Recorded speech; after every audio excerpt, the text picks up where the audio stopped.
I first want to thank everyone for their support on the Supersize Me retrospective. It really means a lot that something I worked on for a while got that much traction and support. In that video, I mentioned FatHead a few times, the counter-documentary to Supersize Me released in 2009 by Tom Nodden. I wanted to cover it in the retrospective, but after watching it, there was way more to unpack in it than I expected. This is because FatHead doesn't just attempt to disprove Supersize Me, it attempts to disprove the lipid hypothesis, or at least the idea that saturated fats lead to obesity and cardiovascular disease. The film does have some good points when talking about how bad Supersize Me is, but really ends up falling short in many other aspects of its commentary. So that's what we're going to talk about today. What did Nodden do right? What did he do wrong, and what is he not telling us in his documentary? Because as we'll see here, he's really leaving out a lot in order to paint his own narrative. There's so much to say and correct that this video is going to be way longer than my Supersize Me retrospective, so I'll have timestamps in the description. Before starting, I do want to talk a bit about the making of this video. As you probably noticed, it took forever, mainly because all the bullshit I had to sift through was incredibly demotivating. Misinformation was everywhere. I was dragged down by the possibility of making a mistake in what I prioritized reading and information I communicated. I'm not a health expert. I've done scientific research before, but none of it in nutrition, and no matter how much I say that the information I give is not health advice, that this is just for educational purposes and only the information I've read in papers and articles that I'm relaying, and to talk to a dietitian, doctor, or nutritional scientist to get actual health advice, I know that there's still the possibility of a small number of people who might change their diets based on what I say. So, I'm making it known here that I'm going to be focusing mostly on debunking misinformation and pointing out fallacies and presenting information rather than giving out proper health and dietary advice, because I can't do that for you specifically. Everybody's body is different and has different needs, and people are susceptible to different conditions based on a variety of factors. I do also want to note that this video is going to have a bit more discussion of politics than I'd like. But Atomic Lonnie, all art is political. Yeah, but I mean politically contentious. Saying that the government is bad or big corporations are bad is a political statement, but not exactly a hot take for many people, albeit Nodden is the exception for the latter one. This is important to say because although I try not to have my political beliefs be a big part of my videos, emphasis on try, they do occasionally slip in. I'm not going to pretend I'm completely unbiased. Nodden's political beliefs constantly spill out in this documentary, and various details he brings up are going to be more contentious depending on your politics, even ones that he's presenting as scientific facts. So unfortunately, I will have to veer into socioeconomic discussions from time to time when going through the faults of this film. As always, my sources are in the description, so you can know exactly where I got my information, so you can look into it for yourself. With all that out of the way, let's finally get into the documentary.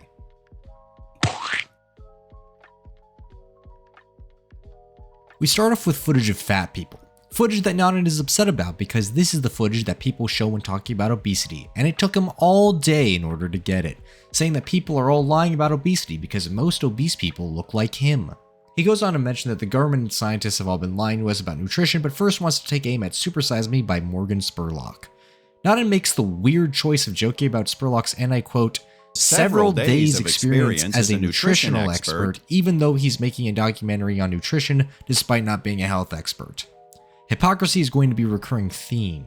He continues going off against Supersize Me, such as when he mentions that the part of the documentary about Morgan's sex life is a TMI, but it is a health documentary, and while that is part of health, whether you like it or not, it is something that is affected by diet and exercise, and is something people probably care about, even if Spurlock attributed his issues in that department to the wrong thing. Nodden's other starting complaint is a lot more sensible, and it's about how much Spurlock ate, a criticism that I and many others have also had. He mentions that eating 5,000 calories a day of anything will probably make you fat, and then asks if you can eat fast food and lose weight. The opening credits roll to, well, FatHead, and we get to Tom's first epic takedown by standing outside fast food restaurants. Nodden does this to make the bold statement that nobody forces anybody to eat fast food, a statement that I don't think anybody needs convincing of. He seems to be under the impression that healthy living activists believe that people are being force-fed fast food instead of them using billions of dollars of marketing and also capitalizing on economically disadvantaged people with little money and time to prepare healthy food for themselves. Albeit, fast food isn't exactly cheap nowadays, but this was in 2009. Hell, even at the end of Supersize Me, Morgan tells the audience that the choice is theirs because the fast food companies won't change. I swear the rest of this video isn't going to be me defending Supersize Me. I really don't want to do that, but it does really frustrate me when you can make a genuine criticism of something bad and then you just don't. Nanan continues to harp on this bit of being forced to consume fast food by asking the drive-thru employee if she's going to force him to eat french fries if he doesn't order them. This exchange shows one problem that makes the first half of this documentary annoying to get through. I don't think Nanan is very funny. That's a personal problem, I get it, but if you don't think he's funny, it really hurts the watchability of this. He's just really cringe sometimes. Anyways, Nanan wants to begin his own 30-day experiment, and he's got some pretty simple rules. He can only eat fast food for 30 days. That includes but isn't limited to just McDonald's. He isn't going to eat everything on the menu or take suggestions from staff because he supposedly has a functioning brain as well. He's also only going to eat 2,000 calories a day since he would normally eat 2,500 to maintain his weight, and he's only going to eat 100 grams of carbs a day, or fewer, for reasons that will come up later. In addition, he'll also be walking 6 times per week instead of his usual 3. Before beginning his fast food binge, Nanan goes to the doctor, who is frankly a riot. Have you ever been told you had a murmur? It's because you don't have one. Scared the hell out of me. I'm not joking about that. I think he's genuinely funnier than Nanan in this whole documentary. The checkup gives us some additional information. Nanan currently walks 5 miles 3 times a week and is 206 pounds with 31.2% body fat. The doctor tells him that he's obese, much to his surprise. At 5'11", weighing 206 puts you at a BMI of 28.7, which is just overweight. But if you're Tom, who is 51 at the time of this documentary and over 28% body fat, you are considered obese. There's more than one thing that can qualify you as obese. Nanan's doctor then gives some pretty basic nutritional advice, that your diet needs to be something that you can do forever, as if you get off of it, you will just regain weight. We then see Nanan get the results of his blood tests. His total cholesterol is 231, his HDL is 61, triglycerides were 70, with his LDL being higher than it should be. We don't get a specific number, but we do know that total cholesterol is calculated as the sum of HDL, LDL, and 20% of triglycerides. So, we can see that his LDL is 156. With all of his medical information obtained, Tom has one last healthy meal before the start of the challenge, which he pussies out on eating. When he begins the next day, Nanan clarifies he won't be going for the healthy options at fast food places, and to prove it, his first meal is a double quarter pounder with cheese. We then get a recap of Nanan's diet and weight history, with him being more active in Iowa where he was born, but got overweight when his family moved to Illinois and he lost all his friends. As an adult, he tried being vegetarian, vegan, and even did various fad diets, and they made him feel terrible, as fad diets tend to do. One of these includes the Pritikin diet, which only lets you get 10% of your calories from fat. Total fat, including unsaturated, which sounds like a horrible experience, so I don't blame Nanan for being depressed while on it. However, Tom then brings up that Nathan Pritikin got leukemia and killed himself, as if that disproves his diet, when the dude grew up around tons of cigarettes, leaded gasoline, and asbestos, but sure, the not eating fat is what gave him cancer. It's definitely a fad diet, but you really should have just left it at it made you feel bad. Afterwards, we get a segment that encapsulates a big part of what I don't like about the documentary.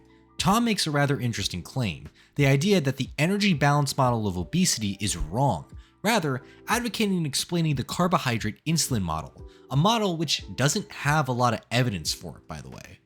For those who don't know, the energy balance model states that obesity is the result of people eating more calories than they burn. The carbohydrate insulin model, meanwhile, says that eating too many carbs messes up insulin metabolism, which causes weight gain through more fat storage. This is the reason for his carbohydrate limit mentioned earlier. It's to try and prove this hypothesis correct. Nanan says that the energy balance model is a nice, simple story, but wrong. He doesn't really do much work to disprove it other than his personal anecdotes at the end of the documentary, but I digress.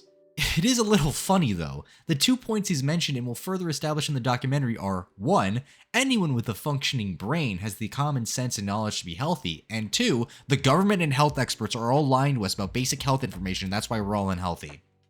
You can see how these two are incompatible, right? Most people would call the energy balance model common sense. More calories equals more weight, and less calories equals less weight. But when Tom says that these common sense beliefs are wrong, it kind of takes away from the idea that most people know what's healthy for them and simply choose to be unhealthy. Now I know what you might be thinking, that's not really what Nanan says, and it would be a misrepresentation to say otherwise. The functional brain comments are mostly in regard to people eating fast food and knowing that's bad for you, but many people who want to lose weight without giving up things like chips and other foods high in carbs will try and do so by keeping a calorie deficit while still eating them. This, according to the carbohydrate insulin model, won't work despite them using their common sense, in quotes, to try and lose weight. It also makes me wonder why Tom would make some of these arguments on the idea that it's just common sense when he's out here yelling about how much of our common sense health advice is just straight up wrong. It really makes it seem like a cop-out argument. The segment is also representative of another problem with the documentary. Not in lies by omission in this film. A lot. When Tom says that where you get your calories from matters, he's 100% correct. It is more complicated than what a lot of people think, and I will be discussing how that's true later in the video. However, he then pushes the carbohydrate insulin model of obesity by using this claim. He doesn't mention the little scientific backing the hypothesis has. Not all carbs are created equal, and people who get their carbs from whole grains end up losing weight, which definitely hurts the CIM's credibility. He also cites Gary Taubes, who I'm not going to dismiss because he isn't a health scientist and is a journalist with a master's degree in aerospace engineering, because credentials really aren't everything. There are Harvard grad MDs who say that eating chocolate and cigarettes is healthier than eating grapes, and Taubes has done a lot of work speaking out against added sugars. I will, however, talk about some of the research on the subject that Taubes has commissioned. Taubes and a physician named Peter Attia created the Nutrition Science Initiative to validate the carbohydrate insulin hypothesis. I'm sorry, Attia's in the what? They did a study ran by NIH researcher Kevin Hall, and it couldn't prove anything. Kevin Hall has done other research involving this topic, and it hasn't panned out well either. You could say that it's because Hall disagreed with the hypothesis in the first place, but that's actually why he was hired for the Nutrition Science Initiative study, to avoid bias. But then that gets into the accusations of sabotage that are both conspiratorial and completely unproven. So not even one of the biggest advocates of the theory, who Tom uses as a source, can provide evidence for the carbohydrate insulin model of obesity. The study disproving it was published in 2016, years after the release of FatHead, but that doesn't excuse Naden for peddling the theory as fact when it had very little research backing it. The Nutrition Science Initiative doesn't exist anymore. It went out in 2021, at least according to this little blurb you can see when you search this up on Google, with the source being Gary Taubes' own website, which I can't access. I do have a blog post by someone who got into contact with both Peter Attia and Kevin Hall about the aftermath of the published study that you can also check out in my sources. After doing that segment, we get a montage of Tom eating food with images of his food log, which was extremely easy to find online, so I'm glad he's transparent about that.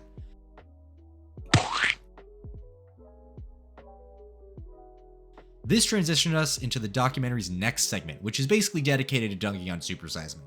The first criticism is that Morgan ate too much, using several combinations of breakfasts, lunches, and dinners with large proportions to show just how much she would need to eat in order to get to 5,000 calories, and criticizing Spurlock for not having his food log be publicly available.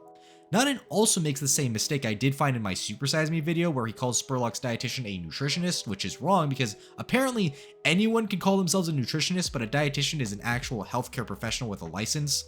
This isn't a dunk on Naden, I just wanted to clarify that there is a difference and to thank the people who corrected me on this in my last video. Naden also criticized Spurlock for advocating against supersized meals since he only had 9 in the entirety of the documentary and still managed to eat 5,000 calories a day. However, Naden's arguments then take a much less rational turn.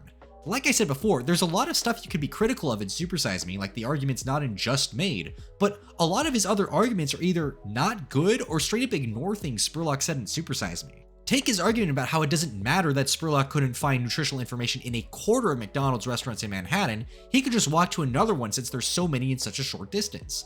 The point of this segment was to show that not all franchises had the available information, and what if you live somewhere other than Manhattan where the next McDonald's is a lot further away? You have to leave the restaurant and drive to a whole other one to see if they have the nutritional information. That's a massive inconvenience. Naden also mentions that you can get the information from the internet, but Spurlock talked about that and mentioned that a large portion of the US population at the time didn't have internet access since it was 2004 when the documentary came out. Naden then mentions that people can take time out of their very busy days to go and pay to use the internet somewhere else to get the nutritional information.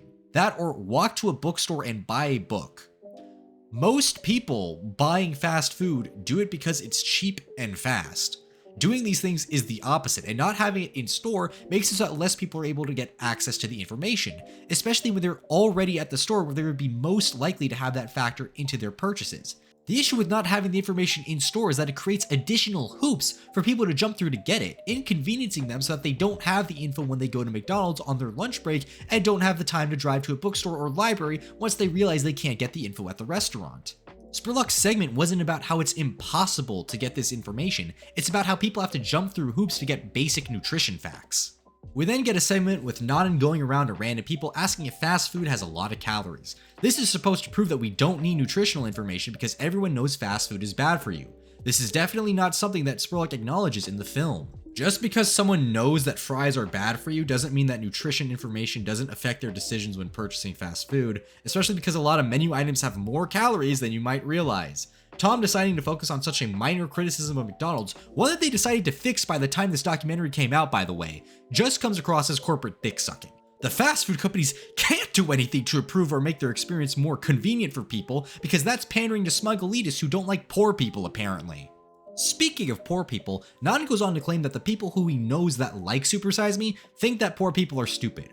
We cut to an interview with Eric Oliver from the University of Chicago, who talks about how Spurlock's use of scenes involving black teenagers talk about how much they like McDonald's makes it out like they don't know what's good for them, and that they need other people to take care of them as a result. Now, I wouldn't put it past Spurlock to have those kinds of views given his crimes, even though he does include clips of them talking about how they need to work out in order to eat that stuff on a regular basis. If anything, the paternalism that Oliver talks about would be more unintentional.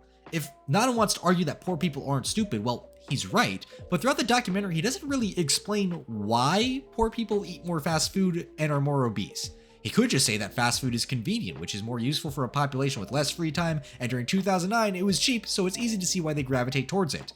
If they had more time and money, they probably wouldn't eat it as often. It's pretty logical, but Nanan doesn't use that argument, instead later on greenlighting the idea that obesity isn't that bad for your health actually, and that there isn't an obesity crisis, and poor people just have different values, so they would eat different stuff if they really felt like it. So it is, and I think for the most part, a very sincere blindness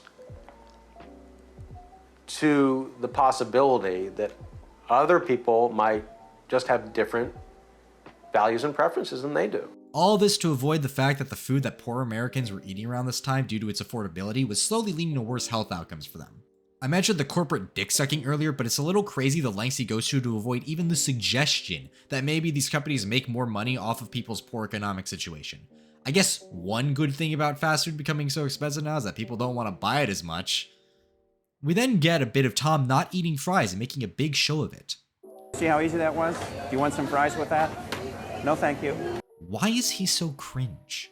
You could just leave it at no thank you and you can make your point. He also says that there are no sausages on a pig, which is wrong if the pig is male. Nanan's next segment is a takedown of John Banzaf, basically saying he's just doing all this for money because eventually he'll find a jury stupid enough to believe what he says. I don't agree with a lot of Banzaf's arguments, but Nanan's rebuttals aren't great either.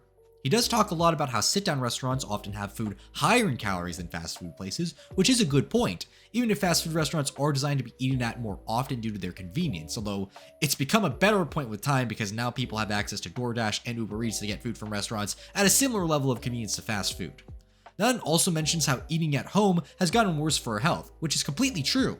The part that doesn't sit right with me is how Tom says that there isn't anything wrong with us getting worse quality food because it leads to us having more free time. This mostly feels like Nanan is just ignoring the fact that there is a problem here, even if it's more complicated than just companies selling unhealthy frozen food. Americans are overworked, underpaid, and the lack of free time for many Americans is contributing to us having an overall unhealthy diet. It's not something that I can put all the blame on food companies for. I'm sure a lot of possible healthy frozen meals wouldn't sell well because people prefer the unhealthier options. My issue is that Nanan doesn't see this as part of a greater problem and that we have to trade in health for free time. Something Nanan doesn't see an issue with because if he did, he would have to say that corporations are responsible for something bad, even if they aren't food corporations specifically in this case.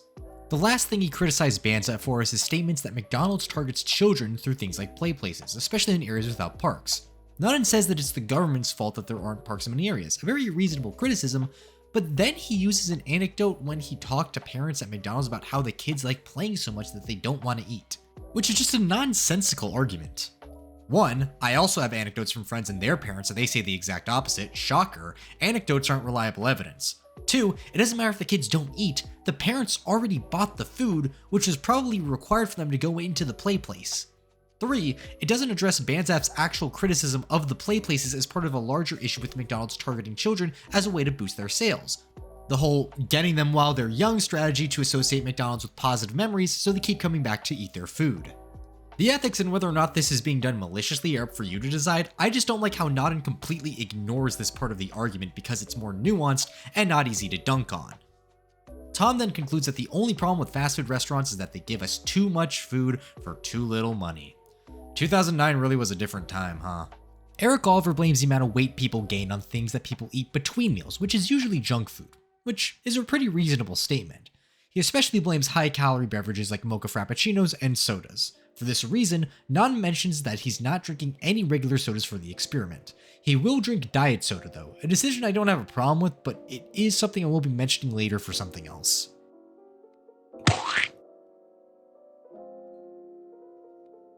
In the next segment, Nodden talks about this documentary's boogeyman, the Center for Science and the Public Interest. But before he begins his crusade against them, Nodden talks to, holy shit, Jacob Solon, like the guy whose interview didn't really make much sense in Supersize Me?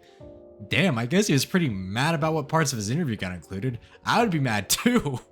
Solon talks about how those against junk food have the same arguments against it that the prohibition movement had against alcohol. Although unlike with prohibition of alcohol, no one is really trying to ban junk food. Nodden describes CSPI as a group of activists who think people are too weak to make good life choices and need the government to do it for them. Eric Oliver says that they pick and choose the science that suits them. It then, ironically, cuts to Mary G. Enig, a real scientist according to the text in the lower left-hand corner, just in case you had any doubts. Enig, along with Sally Fallon, are the founders of the Weston A Price Foundation, an organization that touts the benefits of raw milk, which there are none of. Quick tangent, pasteurization is shown to decrease the concentrations of vitamins B12, E, and B2, but only B2 is present enough in milk for it to be significant, and in exchange, vitamin A content supposedly increases in some studies. The data is a bit shaky on the vitamin A content, but no studies have shown it decreasing significantly, which is good since milk is considered a good source of vitamin A. The claims that raw milk helps stop cancer and lactose intolerance are complete bullshit, and pasteurization, which usually heats milk to temperatures between 57 and 72 degrees Celsius for 15 seconds to 30 minutes, doesn't affect fat or protein composition in milk. My point with this whole side plot, aside from debunking the claim that pasteurization significantly reduces nutrient content in dairy products, is that the Weston A Price Foundation does the exact same shit that the documentary claims that CSPI does. Another fact about Mary G. Enig is that she advocated for a low-carb and high-fat diet and died of a stroke. That means absolutely nothing because she was 83. I just wanted to show that, like Tom, I can also tell people facts that may sound like they mean something, but are likely due to completely unrelated factors. Hi, editing me from the future. I somehow forgot to mention that CSPI is anti-vax, because of course they are. Anyways, I could go on about the Weston A Price Foundation and their bullshit, but now I need to talk about the radical vegan organization CSPI. Nodden plays a list of newscasters talking about how CSPI warned about the calorie content of foods from Chinese to Italian because he can't fathom that Chinese American takeout and tons of pasta might not be the best thing to eat constantly. Damn, I could go for Chinese food right now. Nodden then gets so mad about CSPI calling fettuccine alfredo heart attack on a plate that he goes outside to ask random young people if they've ever had a heart attack from eating it. Yes, I know the street interview segment is there to be funny, but Nodden's smugness and condescension really kill the joke. Nodden says that if CSPI just railed against unhealthy food, they would just be annoying, but as it turns out, the consumer advocacy group does advocacy, and Nodden is mad that they want fast food companies to add nutrition info on their food packaging. I really do not see why advocating for more transparency is such a big deal for him to be railing against it. Again.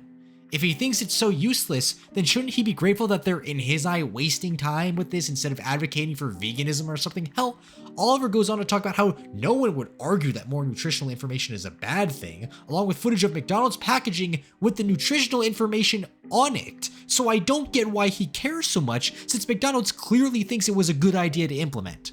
Oliver does go on to say that it probably won't affect the decisions of most people, which I do agree with somewhat. Lots of people wouldn't care, sure, but there are a decent number of people who might see the nutrition info and decide that they don't need a large fry or soda with that Big Mac. And that leads to them eating less. He and Solon then talk about how fast food companies sell fast food because it's what people want, and that the USDA stated that they would need to pay people to eat more leafy greens. While that's true and all, I don't see how that means we should stop advocating for healthier eating, which would involve discouraging people from eating fried chicken and french fries all the time. Most of these organizations don't want the government to force them into selling health foods.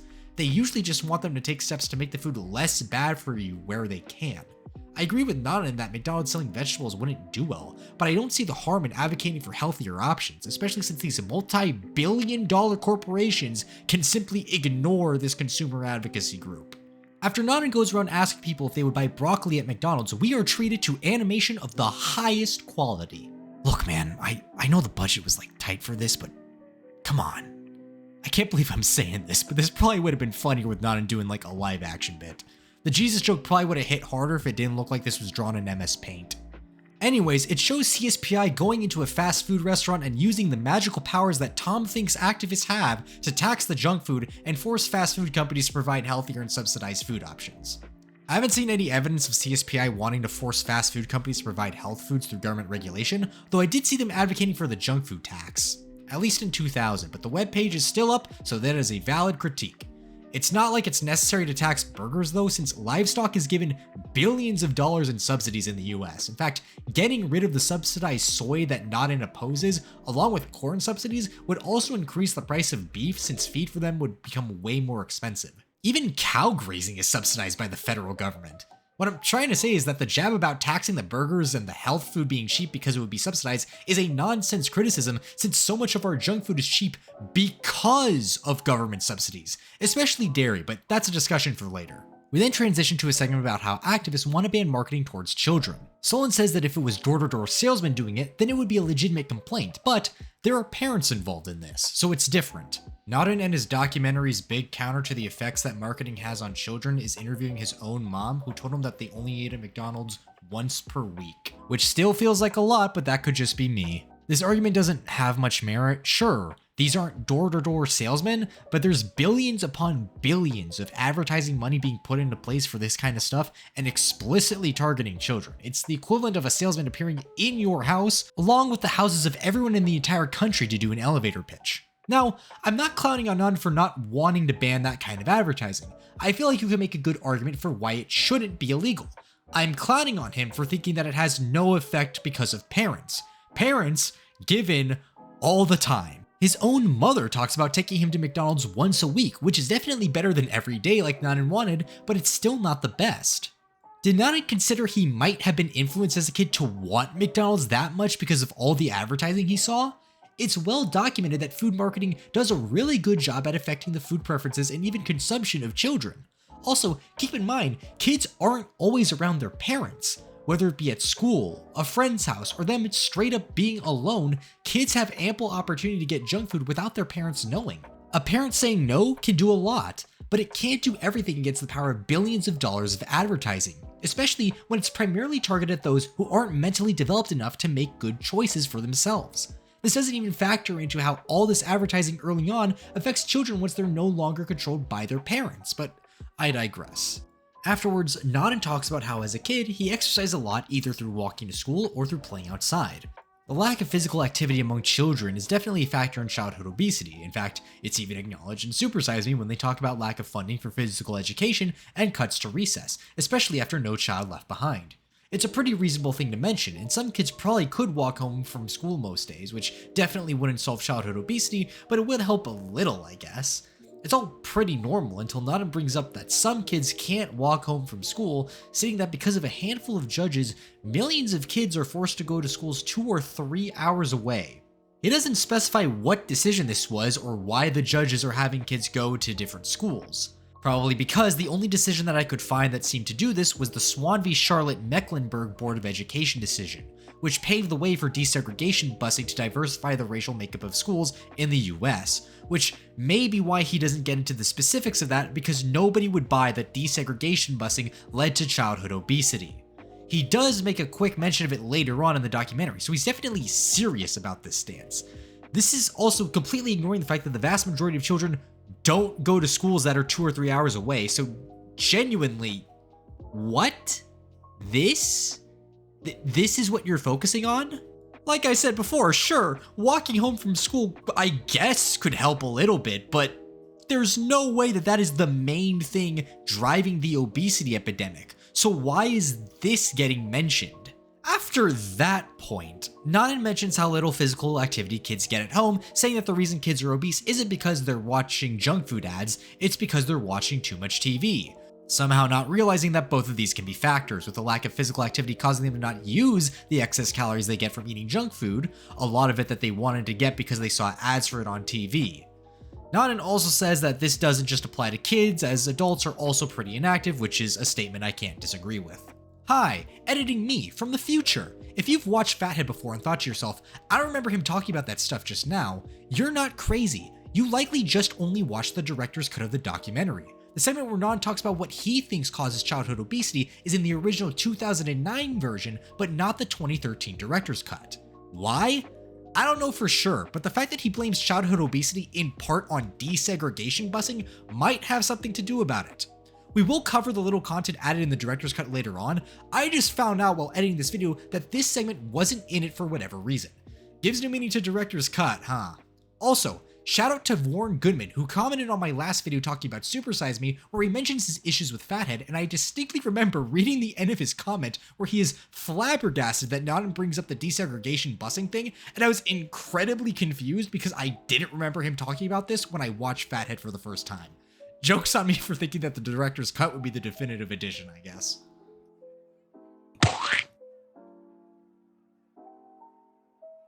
After that bizarre segment, we then cut to Nanan about to devour a monster-thick burger from Hardee's along with a Diet Dr. Pepper in a nice glass, which I kinda respect him for, not gonna lie. The burger gives Tom the power to phase in and out of existence as he makes fun of the part in Supersize Me where Morgan wakes up in the middle of the night with chest pains, saying that if it was anything serious, he probably wouldn't have set up his camera and would instead have gone to the hospital.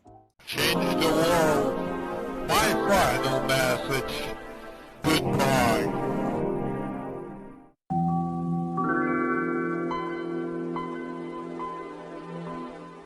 After that fairly decent bit, the documentary then decides to go and downplay the existence of the obesity epidemic just in case you thought that this was a quality film.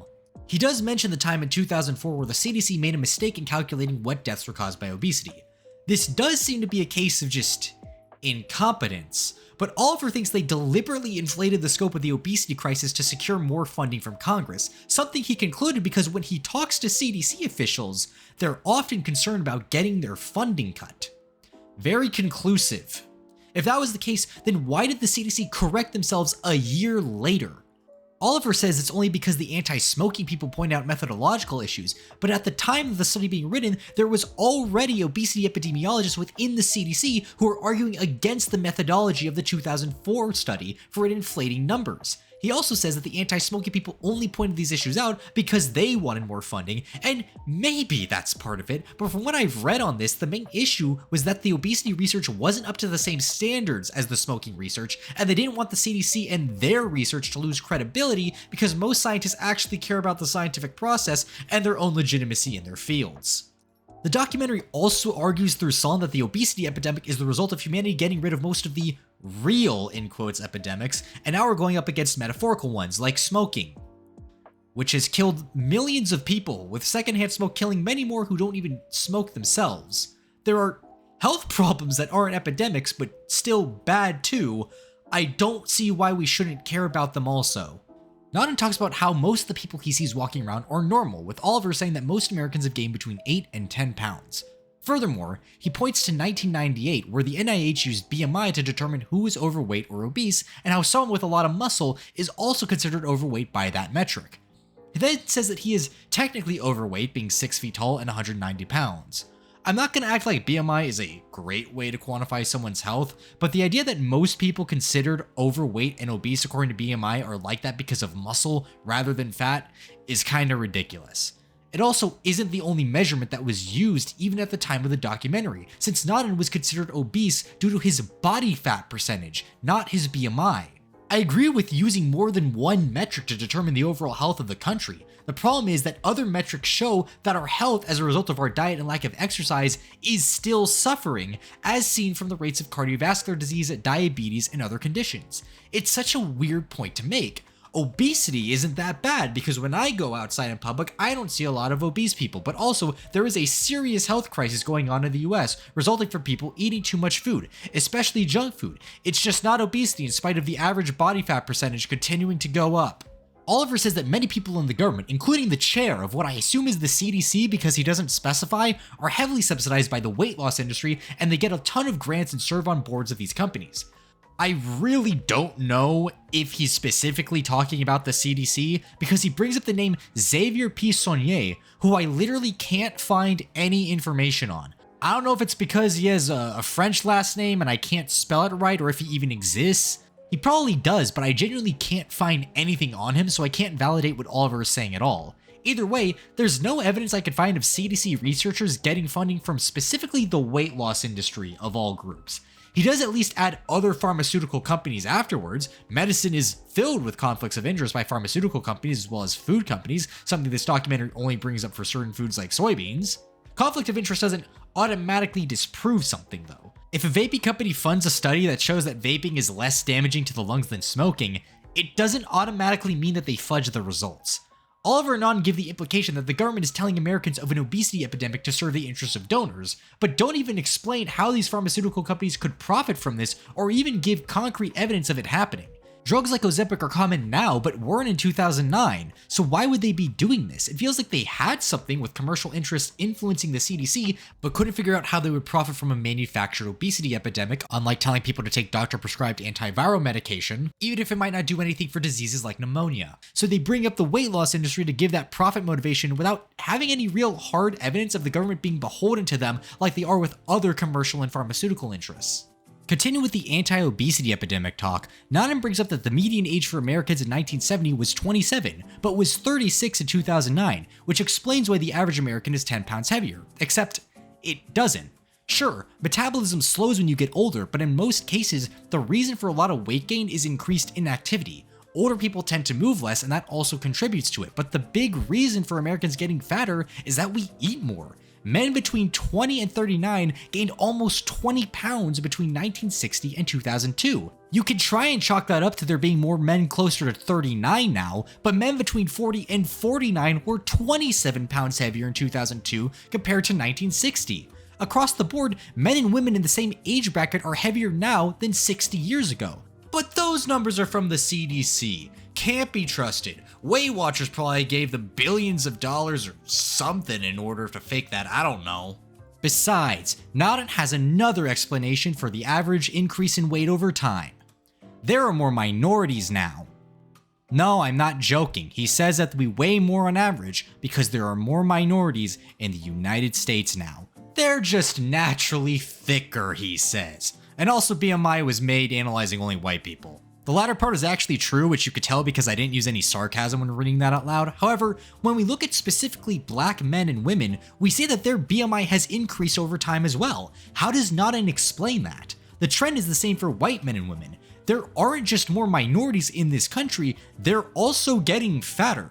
Hispanic and Latino Americans also have increased risk for conditions like cardiovascular disease and type 2 diabetes when compared to the general population. So if this weight increase was explained by them being naturally bigger, shouldn't their risk of these diseases be similar to other populations in spite of their increased weight? But I'm sure the actual reason that people are concerned with obesity isn't because of negative health effects, it's because there are more minorities in the country now. Oliver goes on to say that many of the same derogatory things that people say about minorities are also used to denigrate fat people, like calling them lazy and stupid, and then talks about how when he goes to conferences on obesity research that they're all thin white people, and that's proof that this is all a racial panic. This is frankly a baffling argument coming from Tom Naden of all people. I didn't expect a guy with a post on his blog that starts with, "Dear lefties, here's the difference between me and you," to be advocating for more diversity in obesity research. I mean, it's not a bad thing, I just didn't expect it to be from this guy. If a left-leaning person said this today, people in Naden's camp would call them woke and libtards advocating for CRT and DEI. Another reason is that despite nutrition research being affected by systemic racism in the US, I really doubt that Black and Hispanic health researchers would call the overall concern over obesity's health impacts racially motivated. They would likely agree that BMI isn't an accurate and objective measure of health, and that there's many aspects of health research that have done a poor job at addressing the needs of minority communities, but they would still say that obesity is a problem, especially in minority communities. These researchers often talk about how racism negatively affects the physical health of Black and brown people through chronic stress, racially influenced laws that lead to unsafe environments, and food access. Obesity isn't a non-issue because there's more Black and brown people in the US, it's an issue that disproportionately affects those communities. If you want to talk about how thinness's association with beauty and self-worth has some roots in systemic racism, there's definitely a conversation you can have. There's nuance to this conversation, and it's true that focusing purely on weight is not a good shorthand for overall health. But saying that people's concerns over obesity are all a result of racism destroys that nuance. There are serious negative health effects to being obese over long periods of time. Is everyone who's considered obese by some definition unhealthy? Not necessarily. Can you always tell if a person is healthy or even obese just by looking at them? No. Do fat people deserve to be ridiculed and have their medical concerns not taken seriously because of their weight? Absolutely not. But to act like the large increase in the average person's weight over these past few decades means nothing is just ignoring all of our health research. After all that, Nan moves on to talk about how obesity isn't the only thing that determines your health. He mentions that overweight individuals have a longer average lifespan than thin individuals, a claim that has a lot of mixed evidence both for and against it. Being overweight due to excess body fat is also still associated with chronic diseases, so your quality of life can still decrease, even though there's mixed evidence for whether being overweight increases life expectancy. It's also shown that being obese decreases life expectancy. There is evidence to show that physical activity is better than just being thin in preventing and surviving chronic diseases though. So when Nanan says that obese men who exercise are less likely to die prematurely than thin men who don't, there are some studies that back that up. But in general, it's recognized that obesity still leads to diabetes, cancer, cardiovascular disease, and metabolic syndrome. So maintaining weight is still important, but I do like the message of the importance of being physically active, because doing physical exercise, no matter your weight, will make you healthier. And many people give up on working out due to slow weight loss results, even though they're improving their health in other aspects. Oliver says that blaming obesity is looking at a symptom of a problem rather than a cause, and we treat the symptom because it's profitable. Although obesity is a symptom of poor diet and limited physical activity, I need to bring up again that obesity by itself has been shown to lead to negative health outcomes, as seen in studies that compare physically active and inactive obese populations. It isn't just a symptom. Yeah, there are fat people with normal blood sugar and thin people with high blood sugar. That doesn't mean that having a high body fat percentage like Nadan doesn't come with health problems. It should be noted that being obese doesn't mean you're going to immediately die in the short term, especially if you're young, and being fat can negatively affect your health in ways not related to the actual weight you carry, through things like social stigma. But that doesn't mean that in the long term, there aren't negative health outcomes resulting from having excess body fat for years and years. Now, he's also probably referring to specifically treating obesity for appearance reasons without fixing root causes like poor eating and inactivity. However, it isn't accurate to say that our treatments for obesity don't address these root causes. The primary way that doctors recommend treating obesity is through an improved overall diet and exercise, both of which improve your quality of life whether you lose weight or don't. Sure, now there's Ozempic and the like, but that wasn't used to treat obesity in 2009. And even today, most doctors would rather you treat the root cause, rather than get on a drug that you'll need to take forever to keep the weight off. Government recommendations back then and now also say to improve diet and increase physical activity to improve your health. They don't talk about using weight loss drugs or doing fad diets. It might be profitable to treat obesity, but it sure isn't the reason people are concerned about it.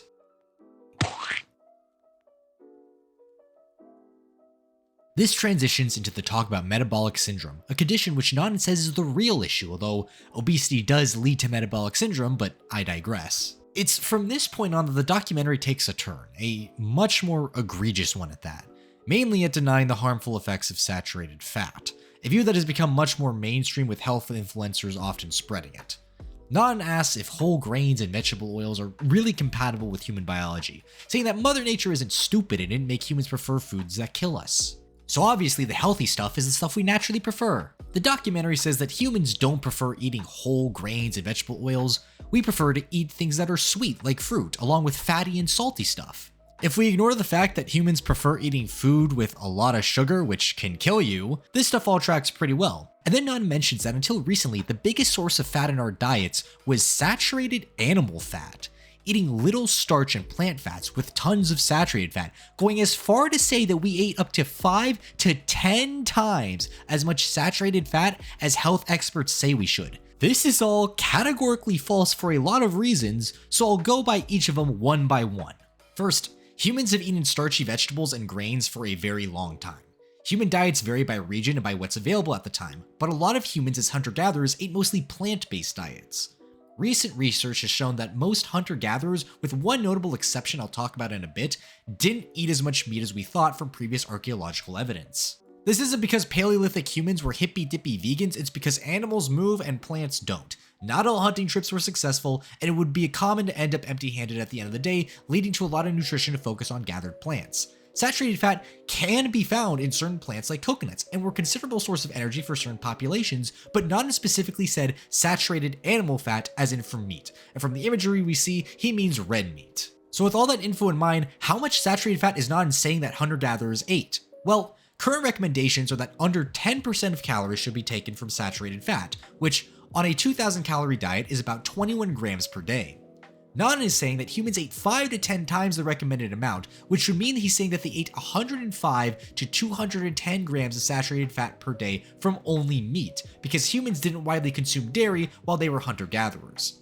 210 grams seems ridiculous even by Nan standards, so I'm going to assume that the 10 times number is specifically in response to really conservative saturated fat limit recommendations like 5% of calories. So that would lead us back to 105 grams of saturated fat per day, or 945 calories from saturated fat per day. This is basically impossible due to my second reason.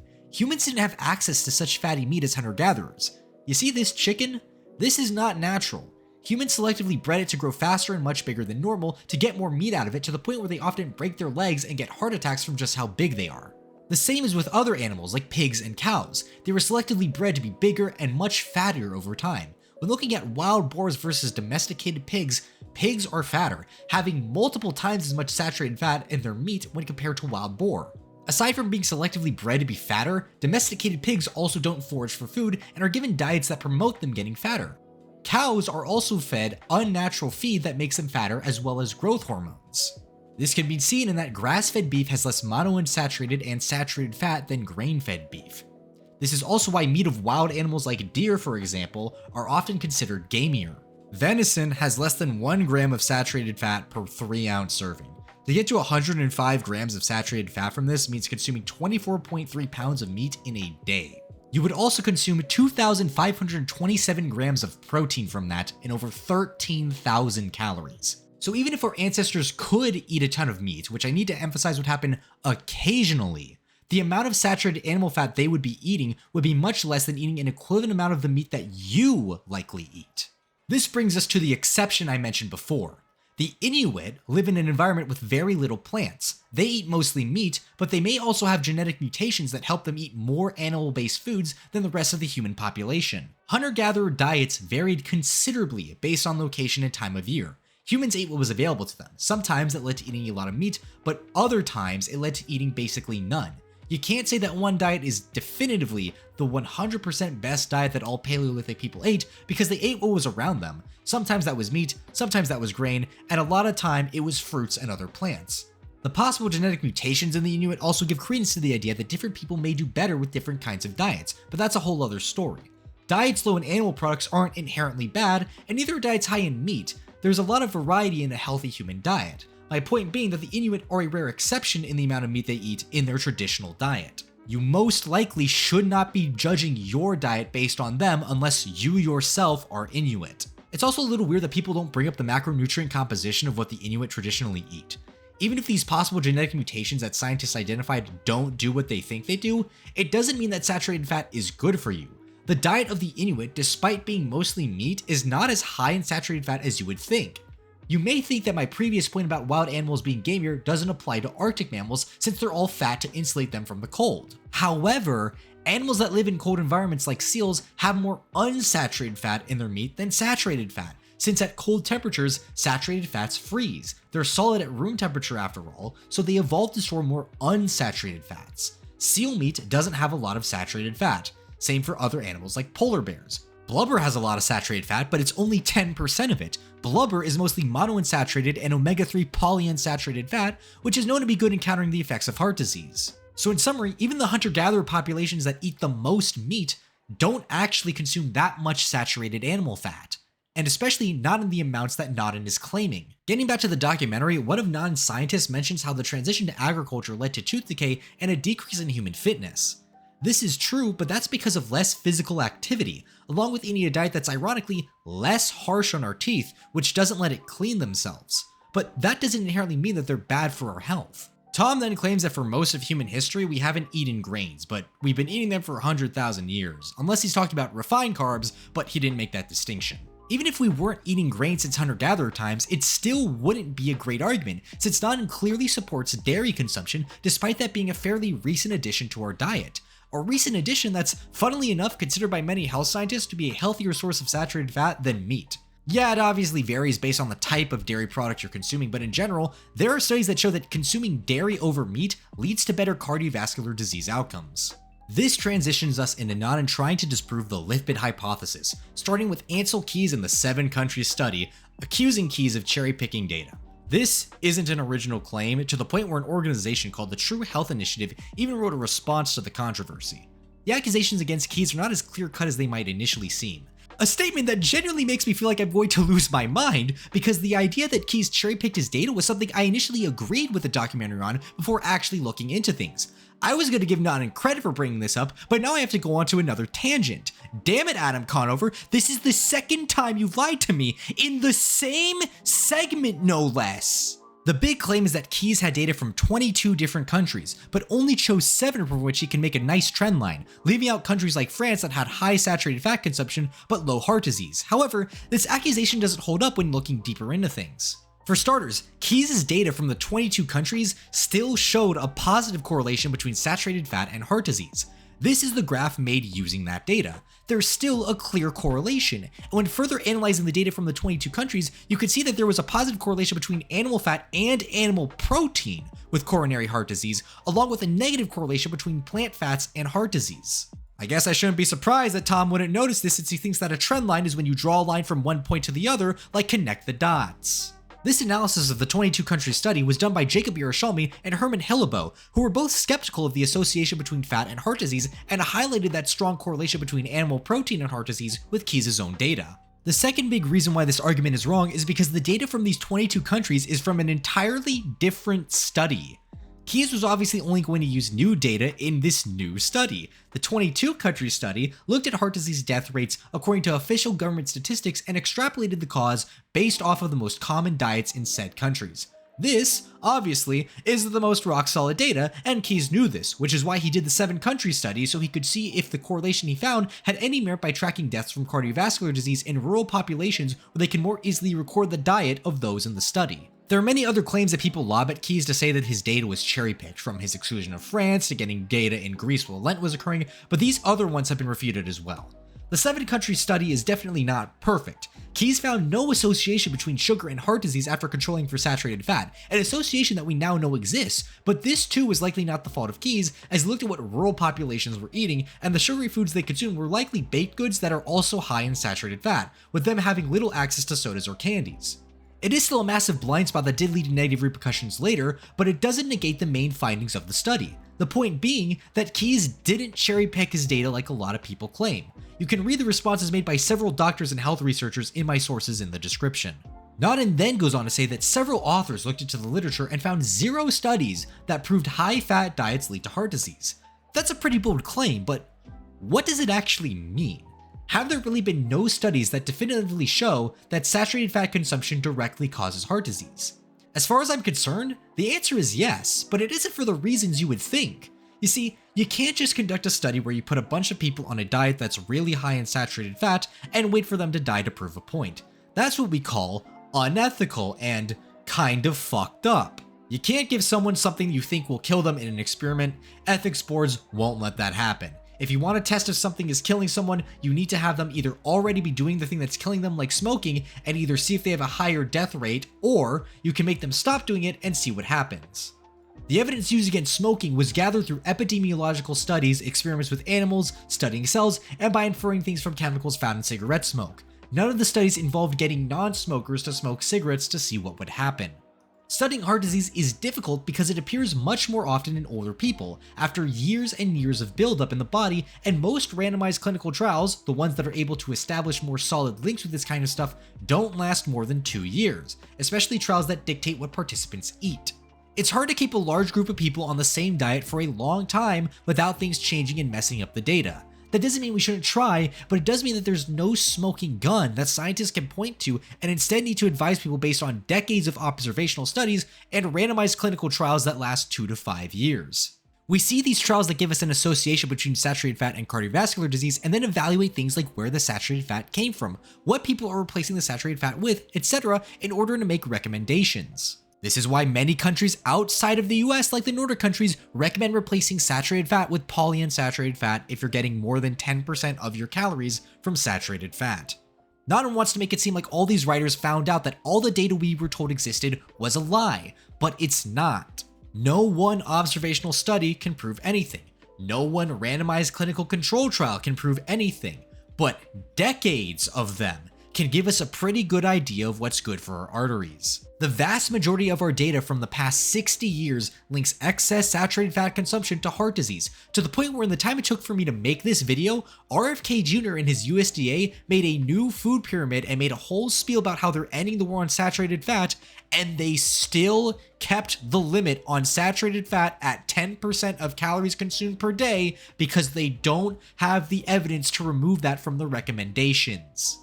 And don't get on me about how it's because of corporate funding and influence from grain growers when they're doing a campaign to promote whole milk, putting red meat and butter at the top of their new food pyramid, and including beef tallow in their healthy fat section. They do not have the evidence to remove that recommendation. To try and further convince the audience that all of nutrition science in the last 50 years was a lie, Naden says that some of the biggest randomized clinical trials found no difference in the control group and the group that replaced saturated fat with unsaturated fat for several years. I'm not sure which studies he's talking about since he doesn't cite this, but I have a feeling that one of them is the Minnesota Coronary Survey. It's a frequently cited study due to it being one of the largest randomized clinical trials. It also has a lot of issues, and its validity is greatly in question.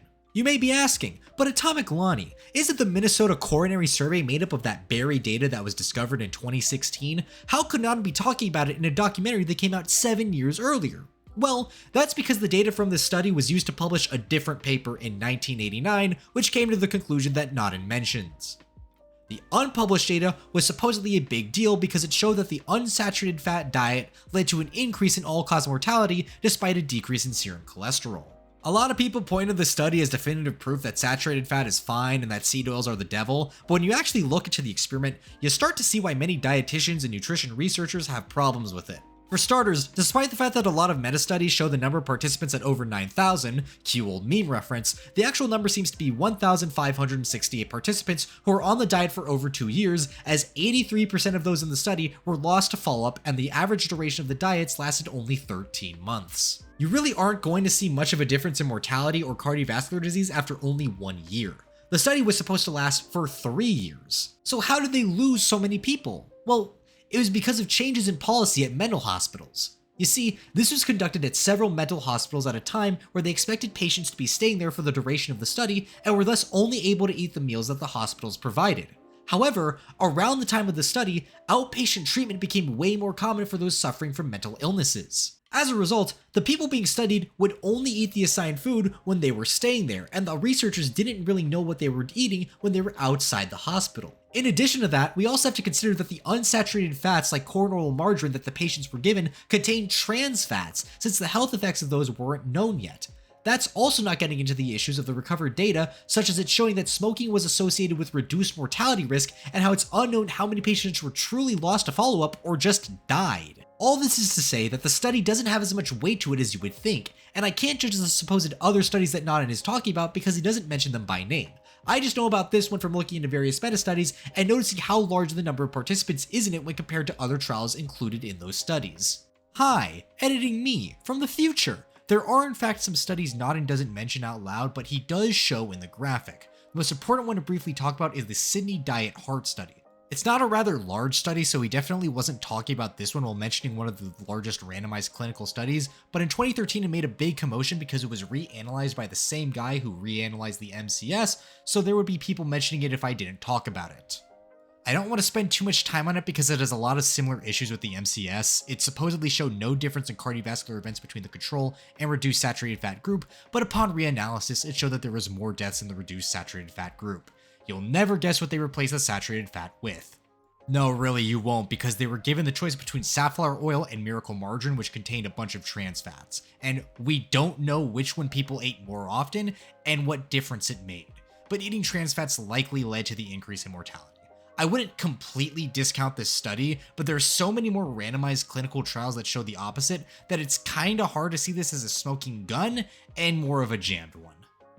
There is one study that Nanan does name in order to try and prove his point though. He also mentions the Framingham study, saying how the original director, Thomas Royal Dauber, didn't believe in the lipid hypothesis, and even the next director, William P. Castelli, even admitted that the more cholesterol and saturated fat one ate, the lower a person's serum cholesterol was. Nanan is of course missing the last part of Castelli's statement, in which he says that he found that increasing calories consumed also lowered serum cholesterol. Castelli wrote this in an editorial talking about how various studies showed contradictory findings towards each other. He was using the results from Framingham as an example since they differed from 26 metabolic ward studies which showed the opposite. Nanan probably didn't include those important bits of context since there being that many contradictory studies and higher calories leading to lower serum cholesterol would probably make viewers wonder if the Framingham's results might not be evidence of a conspiracy theory, even with Nanan's previous attempts to dismiss the energy balance hypothesis of obesity. There's a reason Castelli did believe in the lipid hypothesis after all. There was a ton of other studies that supported it. With Nanan thinking he's completely debunked the idea that saturated fat is linked to heart disease by looking at 2 studies that indicate it doesn't, and either ignoring or outright lying about studies that say the opposite, he then moves on to talking about cholesterol. The only good point Nanan does bring up in this is that eating cholesterol from food doesn't always translate to an increase in your serum cholesterol. He's still wrong by implying it has no effect. It does. It's just not nearly as big as an effect as people once thought, and it really shouldn't be the thing that bars you from eating certain foods unless you're particularly sensitive to it due to genetics or some kind of other medical condition, or you already have really high cholesterol. Nanan's handpicked scientists will tell you that there's not a lot of correlation between serum cholesterol and heart disease, that some people with really low cholesterol get heart attacks, but that's ignoring a lot of nuance and research done in the field. He tries to further back this up by talking about famous heart surgeon Michael DeBakey, who found that after looking at over 15,000 patients, that cholesterol wasn't the central cause of atherosclerosis. For starters, the idea that serum cholesterol has little effect on heart disease is contradicted by the Framingham study that Nanan previously brought up. Secondly, while it's true that some people with lower levels of cholesterol get heart disease, that's due to a variety of other factors that can cause it. Inflammation, high blood pressure, high blood sugar, etc. are all factors. That doesn't mean that high serum cholesterol isn't also a factor. You know who agrees with me on that? Michael DeBakey. If you actually read some of the statements he made about cholesterol, he said that just because he doesn't believe it to be the central cause doesn't mean it doesn't play a part. He didn't see it as a direct cause, but rather a risk factor along with high blood pressure and smoking. He even advocated for a low-fat diet. So if you were alive at the time of the documentary coming out, I'm sure he would have issues with how his data was being presented here. Nanan continues to try and hammer this point in by mentioning Eisenhower's heart attack, with him having a cholesterol of 165 at the time, which is normal. But just because Eisenhower had normal cholesterol doesn't mean that high cholesterol isn't a risk factor in heart disease. It just means it wasn't a factor in his heart disease. Atherosclerosis is a complicated condition. It's been known to be more complicated than it seems for decades. An older guy who used to smoke packs of cigarettes a day, who after quitting got one of the most stressful jobs in the world, probably has other risk factors for heart disease.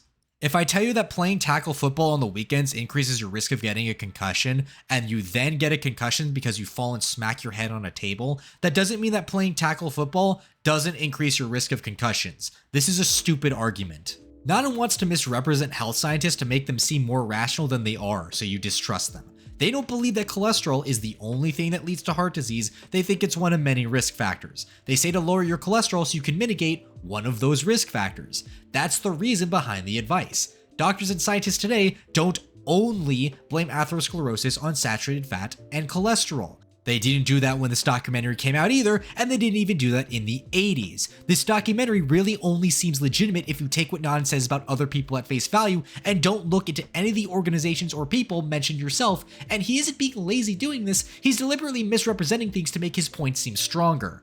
So what does Nan actually believe causes heart disease? Inflammation, and surprisingly given this documentary's track record, he's actually correct. Pretty much any health scientist or doctor would agree that inflammation and oxidation leads to heart disease. He goes on to inform the audience that the general idea of cholesterol building up and narrowing your arteries isn't what actually happens. Most of what Nan says in this section about how atherosclerosis actually works ends up being true, like LDL and HDL not being cholesterol itself, and how plaque forms when oxidized LDL penetrates the wall of inflamed arteries. It's a bit oversimplified. They don't mention things like macrophages consuming the LDL and becoming foam cells that build up to become plaque, but overall accurate. However, then they talk about raising HDL levels. The documentary likes to paint saturated fat as a great way to raise HDL, which is commonly seen as good cholesterol due to a negative association with heart disease when the ratio of LDL to HDL is lower. While they're right that overall fat consumption increases HDL levels, and that includes saturated fat, they aren't mentioning the problem with using saturated fat as a method to increase it. Saturated fat also increases ApoB, the protein used by LDL particles. More ApoB means more LDL particles rather than just cholesterol attached to LDL, which is what LDL-C measures. This makes it more accurate when looking for heart disease risk, as it's the particles themselves that get oxidized and damage your arteries. Saturated fat does increase ApoA1, the protein used in HDL particles, but only by 30 to 60% of the amount that it increases of ApoB. Saturated fat thus increases the ratio of ApoB to ApoA1, which increases your risk of heart disease. So yeah, there is a reason that health scientists and doctors don't tell you to eat saturated fat in spite of it increasing your HDL. They decided to actually look at the whole picture. Naden tries to save face from this potential counterpoint by saying that not all LDL is bad, with big fluffy particles not being super harmful, but that's ignoring the fact that large particles, while less dangerous, can still penetrate the walls of your arteries, especially when there's more of them due to an increase in ApoB, which saturated fat causes. The documentary then continues to go on about how inflammation and oxidation actually cause atherosclerosis, followed by the claim that saturated fat doesn't increase small oxidizable LDL particles, but it's actually carbs that do it. I've already established that saturated fat does increase LDL, but he is correct that carbohydrates increase LDL levels as well, at least when talking about refined carbohydrates.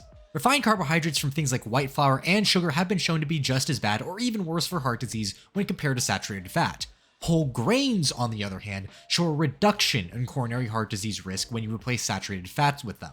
So yeah, refined carbs increase LDL, but that doesn't mean you should be replacing calories from them with calories from saturated fat. Naden asks why cholesterol gets all the blame when smoking and high blood sugar cause inflammation, which is a valid point, but uses it to make it seem like high cholesterol doesn't increase your risk of heart disease, rather than telling viewers that it would be better for their health if they didn't single-mindedly focus on one of the many possible causes of heart disease. The single-minded focus on saturated fat and serum cholesterol as the sole causes of heart disease has led to a lot of issues, and the way we view it has changed, but that doesn't mean that health scientists were entirely wrong in viewing it as a problem. The Cochrane Library's meta-study on saturated fat is a great example of this. After looking at many studies, the authors ended up finding that the idea that saturated fat consumption is linearly associated with heart disease risk was not supported by the studies they looked at, but not because saturated fat didn't increase heart disease risk, but because your risk jumps up around 9 to 10% of energy consumed from it and doesn't change significantly more if you go higher, except for risk of stroke, which seems to go down at 13%. The point being, even though our views on saturated fat and the effect it has on our diet has changed, it's done so because we've moved in a more nuanced direction that doesn't focus solely on it as the sole cause of cardiovascular disease. With all this talk about how saturated fat and cholesterol have no effect on heart attack risk, a viewer of the documentary might start getting confused. Why would scientists lie about all this, assuming that Naden is telling the truth? This is when the documentary really tries to push the viewer against academia and health scientists by painting a story that sounds convincing at first, but requires Naden to keep his mouth shut about quite a few facts in order to not only make it seem like there's a conspiracy theory to make saturated fat look bad, but to also not contradict some of his previous claims. The prelude to this story is Naden mentioning that in 1988 the Surgeon General tried getting scientists to look through all the data to prove the lipid hypothesis, and they couldn't, having to cancel the product for it being too complicated. The project was, in all likely, cancelled due to the fact that finding a cause and effect relationship for an illness that takes decades to develop is rather difficult to do while following ethics guidelines, as I mentioned earlier. But Tom doesn't stop there. He also accuses researchers of ignoring evidence showing that the lipid hypothesis is wrong and even manipulating their data to support it. Why? Because of the US government, apparently. Naden believes that the entire reason the scientific community views saturated fat, and by extension animal products, as a risk factor for heart disease was because of a congressional committee headed by George McGovern, because he was following the Pritikin diet. Scientists and Congress members that were urged for more research were accused of being paid off by, in not in sarcastic words, the big bad dairy and egg industries. This is a really weird thing to make fun of, considering the fact that the sugar industry sponsored scientists to downplay the risks of sugar in the 1960s. They also did this while highlighting the risks of fat, so people being suspicious of industry ties isn't unfounded. Thankfully for Naden, I don't believe this info came out until after the documentary's release, because in spite of it helping his point, it also would undermine his idea that junk food companies in no way influence what we eat. The sugar industry's influence does make it seem like Naden has a point, but I need to emphasize that highlighting the risks of fat is not the same as making up risks that saturated fat consumption possesses. Both excess saturated fat and sugar consumption are bad for you, and I'm really tired of seeing people using how the sugar industry pointed the blame at fat to mean that you can eat an unlimited amount of it. One thing being bad doesn't automatically mean that the other thing is good. Two industries selling unhealthy things can compete with each other. Naden goes on to say that the US government threatened to cut funding for scientists that published results that went against the lipid hypothesis. His example of this is Kilmer S. McCauley, who believed, and was later proven to be correct, that heart disease could be caused by vitamin B deficiency, and his career at Harvard was basically ruined until the 1990s when more evidence showed him being right. That's pretty messed up, but Naden is being disingenuous in bringing it up to try and argue that the belief in saturated fat leading to heart disease was manufactured by the government. McCauley never believed that cholesterol wasn't a factor in heart disease, just that it wasn't the whole picture. Are you guys noticing a worrying pattern in this documentary? Naden takes people who believe that cholesterol is a factor in heart disease and misrepresents them to make it seem like they don't think it has an effect at all, just because they acknowledge that there are other factors that can cause it. This idea that we only believe saturated fats are bad because of a random US senator and his vegan aide who wrote the report is all bullshit. The whole premise of it is incredibly stupid for one very important reason that my non-US viewers probably already know. Turns out, the United States isn't the only country in the world that does research. Shocking, I know. Don't you think it would be really weird if studies in the US showed that saturated fats correlated to heart disease, but none that originated in other countries did? It would be a pretty big point in Naden's favor, but I guess the rest of the world just doesn't exist in regard to nutritional science. There is a reason why dietary guidelines on saturated fat are pretty similar across the world. Just look at guidelines for countries in the EU. Most say to avoid animal fats, even countries like Spain, where pork is an important industry. I guess all the health scientists in Europe are relying on US research grants. Let's look at Asia for a moment. India says to restrict saturated fat intake. China says to eat lean meat and poultry, which have lower saturated fat content. The only large source of saturated fat that they recommend consuming is dairy, which, as I mentioned earlier, has overall better cardiovascular disease outcomes when compared to saturated fat from meat, and even then, they have dairy towards the top of their food pyramid. Japan says to avoid too much fat in your diet. Not the most nuanced statement, but you get my point. Are all these countries getting all their research funding from the US? Are they only using research done by Americans in their guidelines?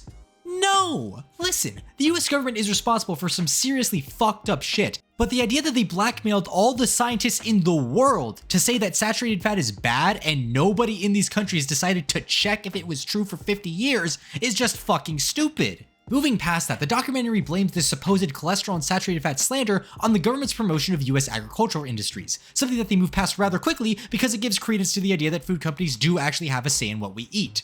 It's also something that isn't focused on much because one of those industries is dairy, and Naden just mocked the idea that they could influence our health guidelines. He also slams ties that scientists have to the pharmaceutical industry, specifically manufacturers of statins, which are drugs that lower cholesterol. Naden also includes a remark from one of his doctor buddies who says that in a decade the lipid hypothesis will be on the junk pile of history. Well, it's been a decade, and the hypothesis that ended up going into the junk pile was the carbohydrate insulin model of obesity, which really doesn't make this documentary look great after all these years. Meta-studies have continued to keep leaning into the direction of the lipid hypothesis. The discussion has gotten more nuanced, but saturated fat and serum cholesterol are still part of that discussion. After those poorly aged remarks, Naden then goes on to say how there's real dangers to having a diet too low in fat, which is true, except he's really just talking about animal fat in this case. We now have this terrible phobia of fat, of animal fat. which the body needs to be normal, to be healthy. Of animal fat, which the body needs to be normal. The negative effects of too little fat in the diet that are mentioned are all possible, but the idea that animal fat is necessary in the diet to prevent them is wrong. There are good sources of monounsaturated, polyunsaturated, and saturated fats that can be found in things like olives, coconuts, and almonds. This part is really just here to try and make it seem like you can't be healthy on a vegetarian or a vegan diet. Nodin's interviewees then basically say not to worry about cholesterol if you're a woman or elderly because it's a complete non-issue. The higher your cholesterol, the longer you live, they claim. This is advice that may genuinely kill some people if they decide to take it. There is debate over whether or not women should take statins, with arguments on both sides. I can't give medical advice because I'm not a doctor, but I can tell you you should listen to yours. If you're a woman with high cholesterol, you may still be at risk of heart disease. Most health experts would probably recommend improving diet, exercise, and other factors to lower it first, but there are many women who have a genetic predisposition to high cholesterol. If you're really worried about pharmaceutical ties, you can always use websites like Open Payments to see if your doctor gets money from pharmaceutical companies, or you can look for a second opinion. But I implore you to listen to your doctor if they prescribe statins rather than this documentary or health influencers you may see online. When looking at statements about old people not needing to worry about cholesterol, those are actually pretty misleading. In a paper written about the Framingham study about 30 years after serum cholesterol levels were measured, the authors noted that in adults under 50 years old, cholesterol levels were directly related to 30-year cardiovascular disease and overall mortality. When over 50, there didn't seem to be an increased mortality risk associated with high or low cholesterol levels, but this was attributed to confounding. Why is that? Well, it's been known in older adults that sudden falling cholesterol levels are a sign of illness. Funnily enough, in a study looking at the relationship between plasma lipids and all-cause mortality in the elderly, they found that those with artificially low cholesterol, aka those from taking statins, tended to have a lower chance of death when compared to those who had low cholesterol without it. So the reason those with high cholesterol tend to live longer isn't because high cholesterol is good for you. It's because having too low cholesterol in old age is a sign of something bad. Higher cholesterol can still pose risk for you even later in life.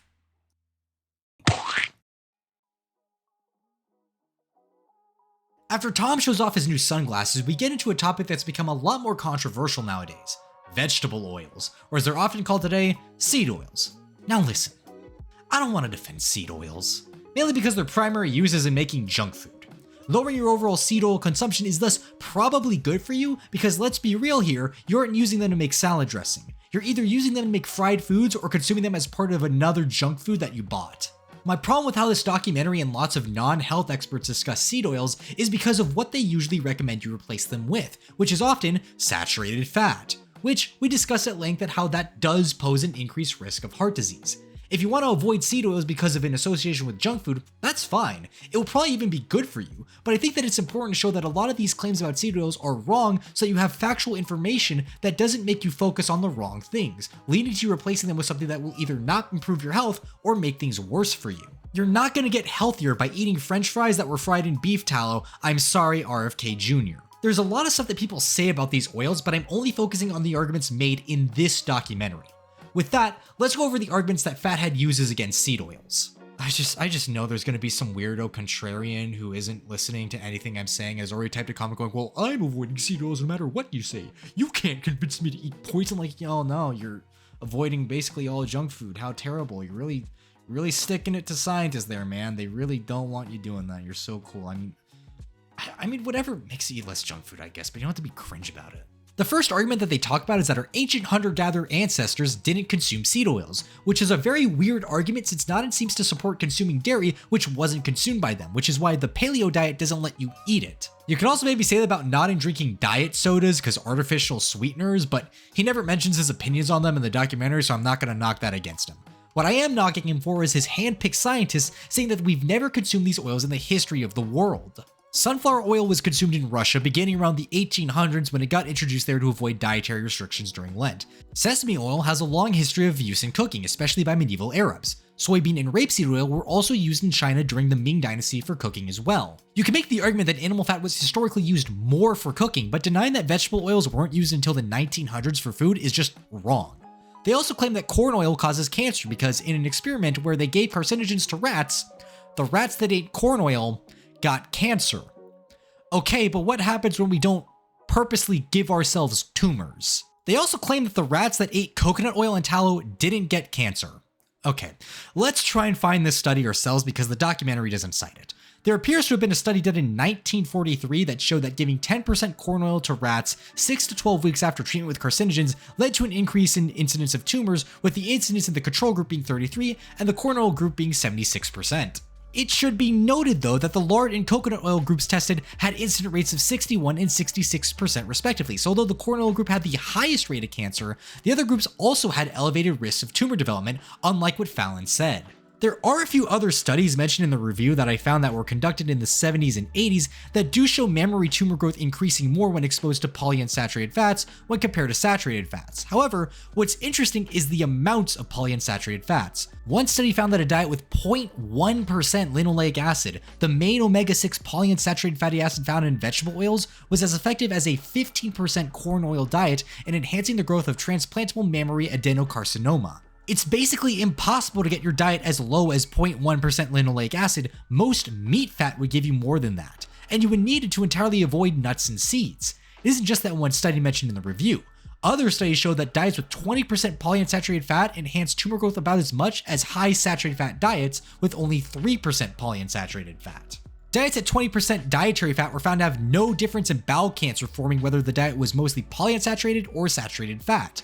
The review also found that fat affects tumor promotion, which permits a single cancer cell to reproduce, rather than initiation, which turns the cell into a cancer cell. All this info is also only in animal models. Human trials didn't show much of a distinction between polyunsaturated and saturated fats on cancer risk. In another review, I also saw very mixed results, with higher linoleic acid sometimes increasing or decreasing cancer incidence. For this reason, both reviews refrained from giving dietary advice in regard to polyunsaturated fats. Well then, what happens when we look at more human trials? Other studies don't show a link between seed oils and cancer.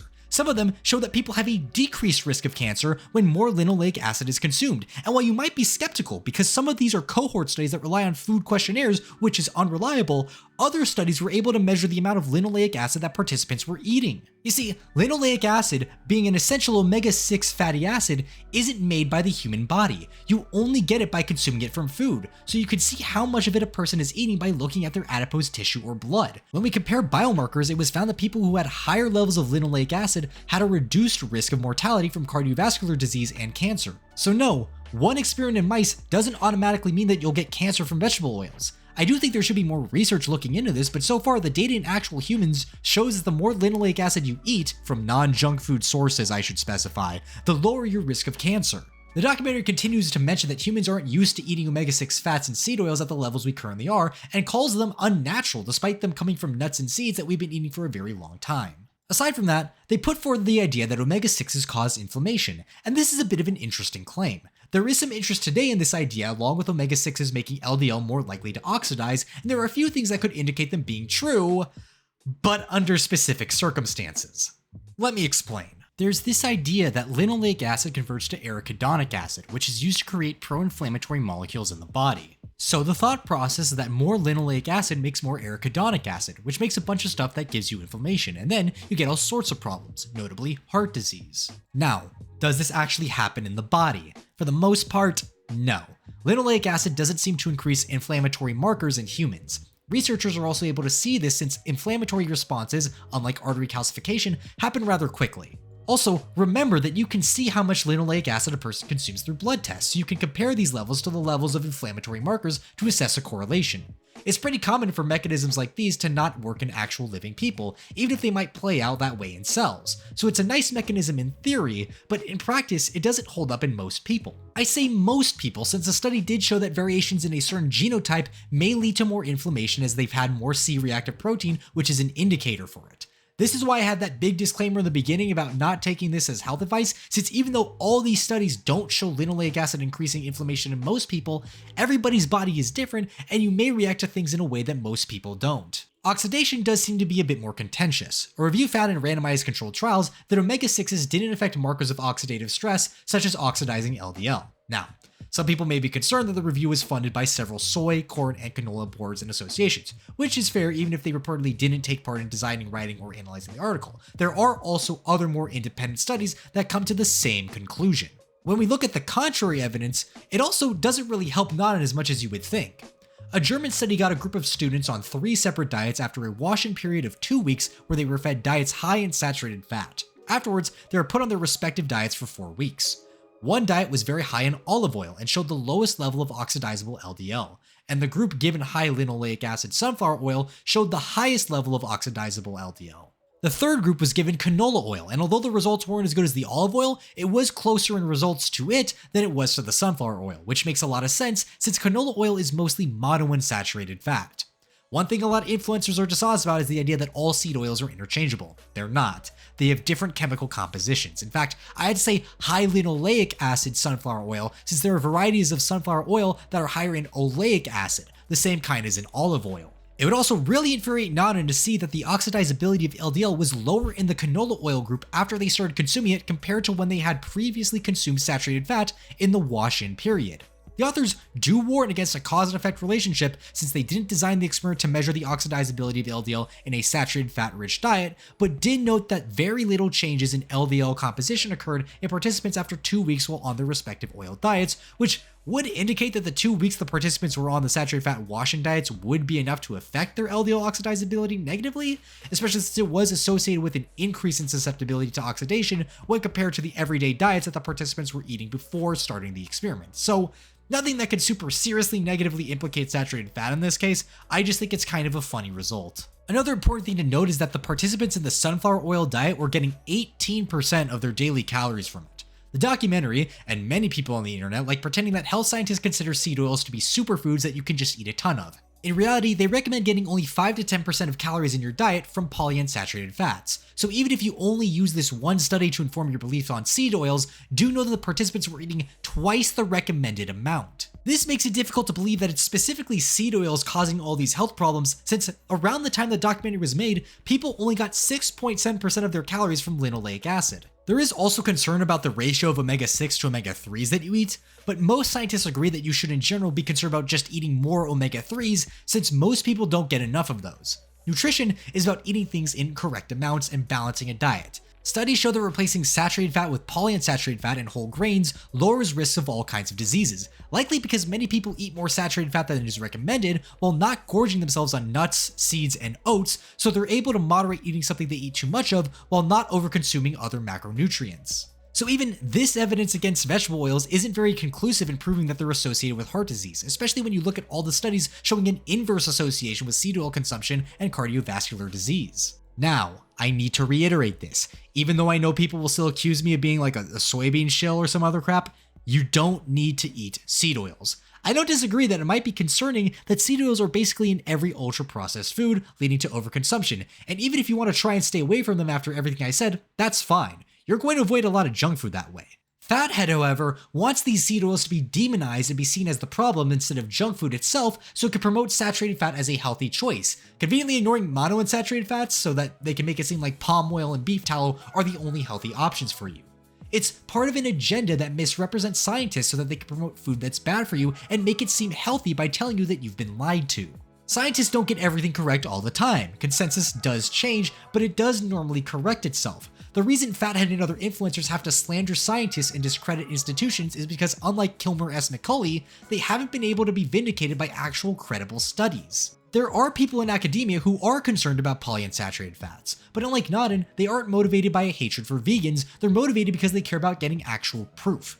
On the off chance that these academics are correct, and fringe opinions have been correct before, it won't be in any part due to Naden and his grifters who just use this either for an ideological agenda or to turn a profit from controversy. The only thing they've done is sown more distrust among scientists and doctors because they've turned this question into a conspiracy theory. Aside from all that, the documentary continues on by mentioning trans fat, the actual danger that came from switching from saturated fats to vegetable oil.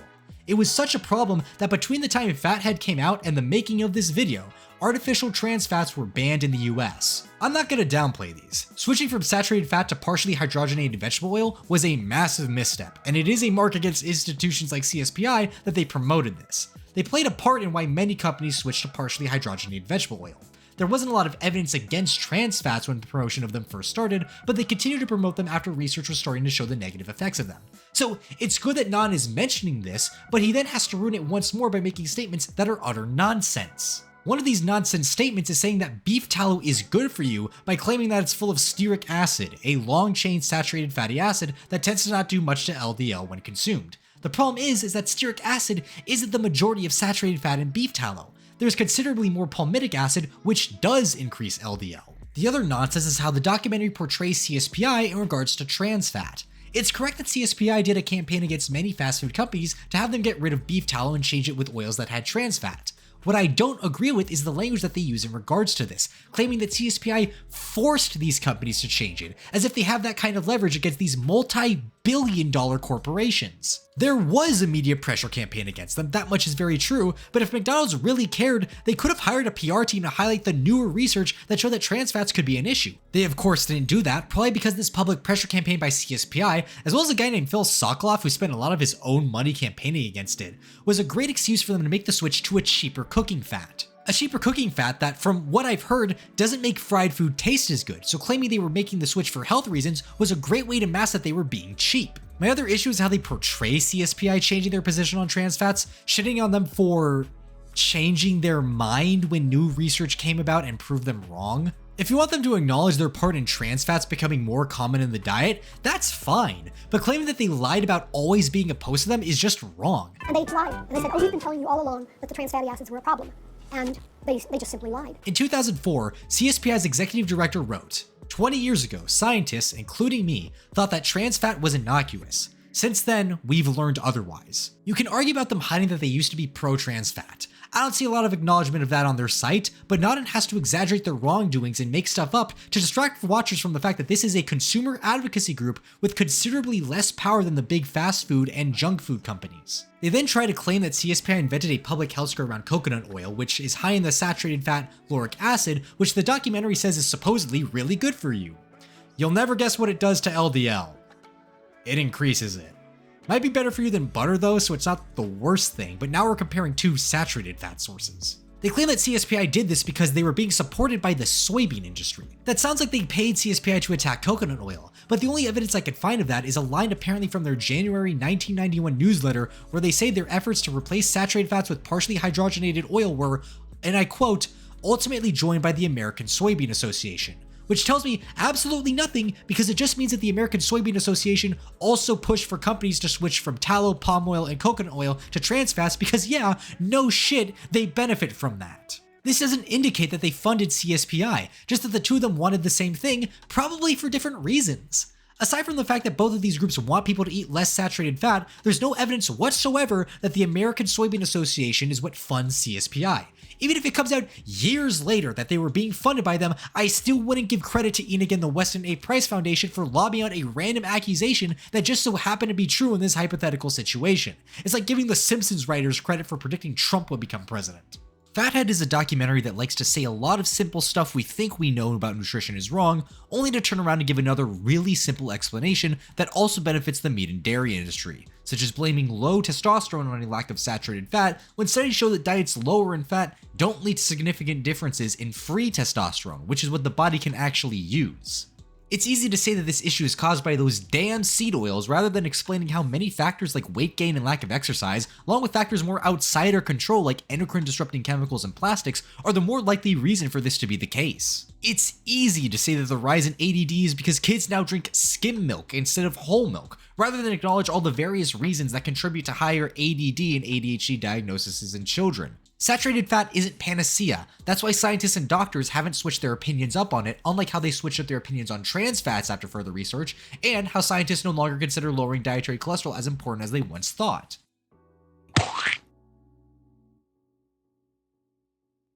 Sometimes simple solutions may help you point in the right direction, as FatHead blames the obesity crisis and rising type 2 diabetes on higher intakes of carbohydrates. This isn't misguided. People have been consuming larger quantities of carbohydrates and obesity has been going up. The issue, once again, comes back to oversimplifying the problem followed by spewing out more garbage. Nodin tries to discredit health experts once again by bringing up the USDA food pyramid and their recommendations to eat 6 to 11 servings of grains back in 1992 when the first one came out. This would be a valid criticism against these nutrition scientists if those recommendations came from them in the first place. Turns out, food industry lobbyists got to the recommendations before they went public and led to a slew of changes. The USDA increased the recommended servings of grains from 3 to 4 to that 6 to 11 number, with no differentiation between whole and refined grains that was initially in place. They also apparently lowered the amount of fruits and vegetables you were recommended to eat, but the National Cancer Institute forced them to change it back. I was frankly surprised that Nodden never brings this up, despite it genuinely boosting his argument about how the USDA serves the interests of the agricultural industry instead of the health of the American public, until I realized that he couldn't discredit dietitians and scientists because they were actively against this bullshit. He also likely didn't mention that because the meat and dairy industry also heavily lobbied for changes to the pyramid. For this reason, lean meats and low-fat dairy were downplayed to prevent decreasing sales of products higher in fat. The USDA even increased the upper limit of recommended meat consumption. It's really funny how Nodden blew off this idea of scientists being paid by the animal product industries when they literally lobbied the government to tell Americans to eat their products more. So, Nodden is wrong about health scientists recommending people to eat half a loaf of white bread a day. He's also wrong about the idea that we're obese because of government health recommendations like this when nobody in the US follows them, but I digress. Nodden wants all these saturated fat-filled products and their producers to be seen as the continual victims of a corrupt academic system funded and perpetrated by the US government. But in reality, the government is fine supporting and giving out food high in saturated fat if it makes money. Meat and dairy are big parts of the US economy, and the government supports these industries a lot. This is especially notable with cheese, as the government has ridiculous amounts of it stored away due to the government buying milk from dairy farmers in an attempt to help them and needing a way to store it. Now, we have a cave in Missouri filled with cheese. I could not make this up if I tried. It makes it hard to depict animal products as the underdog slandered by the evil government when the US has a strategic cheese reserve, so Nodden has to lie and say that government scientists are stupid and that the FDA promotes the sale of corn and soybeans just cuz, to avoid having to admit that food companies actually do have a significant say in what we eat. Which leads to another reason Nodden can't bring up lobbying. It severely weakens his argument against food companies not being responsible for making people fat. Whether it's an organization that sells grains, animal products, or junk food, they all have lobbyists that help prevent the government from discouraging consumption of them in advertisements to encourage the public to consume more. Sure, advertising isn't the same as lobbying, but both of them lead to changes in how we eat because corporations paid a lot of money to influence the general public, whether it be through the TV or corrupt institutions. The documentary is content to blame the problem on government incompetence without asking why it's incompetent, which is because it's bought by the food companies, including both the ones Nodden wants to demonize and the ones he wants to support. Nodden isn't wrong when he says that the government promotes the sale and use of grain products like corn, but he isn't telling the whole story when he says that. They aren't the only food product being promoted, and the health experts that he likes to demonize also find this heavy use of refined grains in our food supply to be concerning. Speaking of grains, the next segment of the documentary tries to make the argument that all grains, including whole grains, are unnatural for humans to consume, citing their high glycemic index and how that causes insulin resistance. I'm gonna have to do a quick explanation of what those are. Insulin resistance is pretty simple. It's when your body becomes less responsive to insulin, and this can eventually lead to diabetes. The glycemic index, on the other hand, is a way to measure how much your blood glucose level spikes after eating something. The values are from 0 to 100, with pure glucose being given a value of 100. The more it spikes your blood sugar, the closer it is to 100. Scientists get it by giving a bunch of different people 50 grams of available carbs of the food and seeing how much their blood sugar spikes after 2 hours. Available carbs basically means carbs that aren't fiber.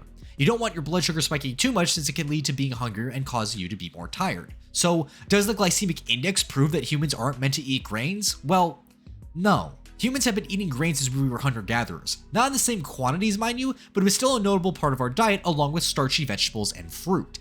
It definitely shows another way in which refined grains are bad for our health, and it can warn us about the problems with eating too much of something healthy like whole grains, but it doesn't show the whole picture. For starters, foods with a high glycemic index don't always spike your blood sugar in the same ways when you eat a standard serving of them.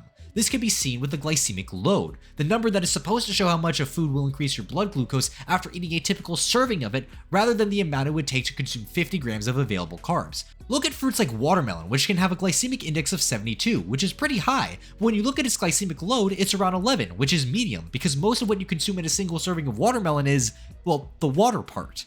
There are many whole grains, including breads, that have a medium or low glycemic load. Glycemic index can also be inconsistent since it basically takes the average of how a bunch of different people's blood sugar reacted to different foods, so the values can be different depending on your sources. I'm using the GI search by the University of Sydney, and even with this one tool, they have different values for the same foods. Another important thing to note is that carbohydrates don't seem to correlate with insulin resistance in most studies when you account for calorie intake. Dr. Mario Kratz, who did that German study on oil and LDL oxidation I mentioned previously, made both a video and blog post on his website that shows him analyzing various studies that look into the effects of low or high carb diets on insulin sensitivity. He found that the results were overall very mixed, with some studies showing them having the same impact, a couple studies showing that the low carb diets improved insulin sensitivity, and another couple showing that the high carb diets improved insulin sensitivity. It's important to note that these studies mostly gave participants whole grains and not stuff like Twinkies, as whole grains are shown to improve insulin sensitivity when compared to refined grains. The big reason a lot of people improve their insulin sensitivity when they go low carb is because they cut out a lot of junk food and lose weight, which improved insulin sensitivity. So there really isn't much evidence showing that eating a diet with more non-refined carbohydrates will make you more insulin resistant. In fact, there's some evidence showing that increasing saturated fat consumption may increase insulin resistance, completely contrary to what Naden is advocating for.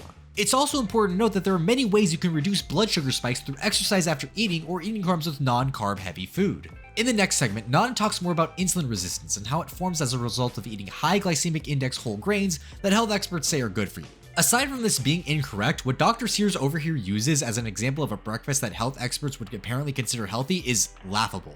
Even in 2009, I don't think there would be any serious dietitian who would consider a bowl of Special K and skim milk along with 2 slices of whole wheat toast as a good breakfast for anyone.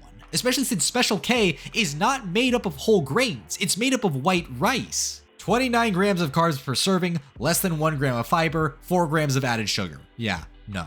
Don't forget that the person Dr. Sears is referencing probably didn't eat the toast by itself and likely ate another 100 calories of butter, or more likely jelly if they're watching their saturated fat, which is basically all sugar. I can see how this fictional patient may be having health issues. This could be a good segment to point out how a lot of highly processed food that are advertised as being healthy are full of added sugar or function as basically empty calories aside from some vitamin and mineral supplementation. But no, we can't shit on food companies for misleading people since they definitely have no part in the obesity crisis that apparently doesn't exist. We have to shit on scientists again. Those are your real enemies after all. Listen to Tom Naden with his several days experience as a nutrition expert. This on top of trying to portray whole grains as unhealthy despite basically all studies conducted showing that they improve your health. That's why literally no studies are brought up when trying to demonize whole grains, because very few credible ones show negative effects to eating them, especially in comparison to saturated fat. So they resort to just using the glycemic index as a way to blanketly classify food as good or bad for you, even though that's not what it's suited for. For fuck's sake, they say that eating a bowl of grape nuts is basically worse for you than eating an extra large Snickers bar, which, aside from the fact that a standard size Snickers bar has more calories than half a cup of grape nuts, is only a conclusion you could come to if you looked at just the glycemic index and nothing else about the two. Literally nothing else, because the glycemic load of grape nuts is lower than the Snickers bar. Hell, the only reason the Snickers bar has a lower glycemic index is because most of its carbs come from table sugar, which is half fructose and doesn't spike your blood sugar as much because it doesn't go directly to your bloodstream. It has to go to your liver first to be converted to glucose. A bowl of grape nuts is not only less processed, but has much more fiber and micronutrients than a Snickers bar, and as a result will lead you to being fuller than eating a Snickers, along with giving you other benefits. And it might not be great for blood sugar to just eat grape nuts for breakfast, but remember, if you eat them with milk, like most people would, the protein and fat in that would help reduce blood sugar spikes. Once again, Naden is oversimplifying the problem so that he can give a wrong answer. All this is also to try and reinforce why Naden is limiting his total carb intake to 100 grams per day for this experiment, an experiment I kind of forgot he was doing after such a large deluge of sewage kept spilling out of his mouth in the latter half of this documentary. This choice is fine. All the carbs that Naden would eat at these fast food places would be refined, and I already mentioned that replacing saturated fat with refined carbs doesn't really do anything for your health. Also, in spite of me shit-talking saturated fat and praising whole grains a bunch in this video, low-carb diets can still be very good for your health when you stop believing that saturated fats are the only kind of fat in existence.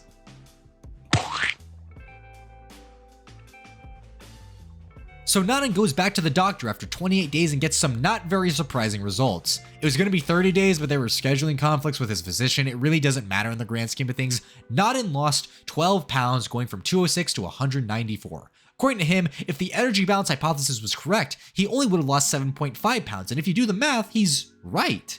He had an average calorie deficit of 500 per day and walked 6 times a week for 5 miles, meaning that he probably burned 453 calories each time he did that. If we're under the assumption that burning 3,500 calories makes you lose a pound, then yeah, it's hard to see him losing more than 7.5 pounds in this diet. But that's the problem with his reasoning. I need to come clean with you guys. In my Supersize Me video, I was wrong. Specifically about the calories thing in regards to Spurlock's final weight. As it turns out, the idea that 3,500 calories equals a pound of body fat is a myth. Now, I'm not going to shit on Nodden for also making this mistake, because even though he's wrong here, scientists weren't questioning this rule much until the 2010s when they were doing more research into obesity. Turns out that you can't calculate how much weight you lose from a guy who removed a pound of fat from someone and then calculated how much energy the tissue had. This does beg the question as to why the fuck I use this to try and calculate weight loss. It is also a reminder that nothing I say here is health advice and that my sources are in the description so you can look at them in yourself in case I miss stuff, because I do miss stuff. So what? Does this mean that Nodden was right all along? Energy balance is fake? Is the carbohydrate insulin hypothesis real despite there being very little evidence for it? What do you think at this point? No! Well, I'm not gonna shit on Nodden for thinking that the energy balance hypothesis was wrong. I'm still going to shit on him for promoting a completely unproven hypothesis as the truth. Energy balance isn't wrong, but just as Dr. Sears said before, it's just more complicated than we thought. When you lose weight, things like your metabolism change and you'll end up needing less calories overall because you're getting smaller. Age and sex also play big factors, so instead, it's better to use a body weight planner like the ones from the NIH that help take into account these factors. Let's put Nodden's information into the planner and see if it matches with the outcome. Weight at 206, male, 51 years old, and 5'11". Nodden's physical activity at work is very light since he does computer work, but I put active for leisure time since he walks 5 miles 3 times per week, which seems to satisfy that definition of it. We're putting the goal weight at what Tom actually lost, so 194 pounds in 28 days. We're going to add more medium walking 3 times a week for 90 minutes per day, which at a good pace is enough to cover 5 miles. After all of this, it shows that we would need to eat 1,923 calories per day to lose 12 pounds in that time. So how does that compare to what Nodden actually ate during his experiment?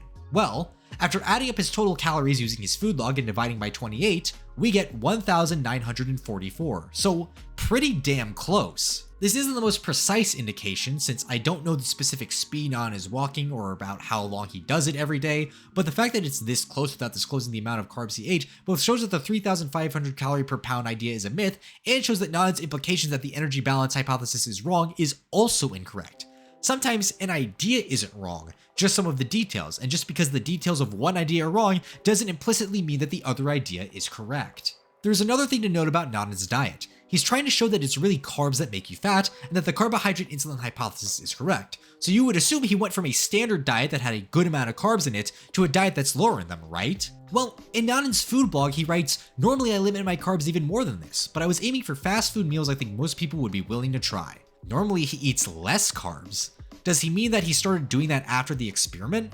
But it's worded like he was limiting his carbs before and had to add a few of them to make the meals more realistic. Notice the wording. He doesn't say that he would have limited his carbs more, but that he normally limits them more. So what happened? Did Nodden eat more carbs per day but cut calories and exercise more, leading him to losing weight? By his own logic, increased carb consumption should have led him to not losing that much weight. So either this is some weird miswording on his site, or he lied by omission and was already on a low-carb diet before this experiment and yet was obese. Nodden doesn't really give much insight into his diet beforehand, so we don't really know, but it is a really strange possibility that he didn't mention it because it would make the carbohydrate insulin hypothesis look bad. Aside from losing weight, Nodden's cholesterol went from 231 to 222, a change that his doctor notes is not very big, and if you checked a person's cholesterol multiple times from the same blood sample, you would have variance like that. Nodden does note that his HDL dropped from 61 to 49, which Nodden blames on trans fats. This was 2009 fast food, so there's a good chance he was right, especially since we see in a later graphic that his LDL in his test was 156, the same as before we started the experiment.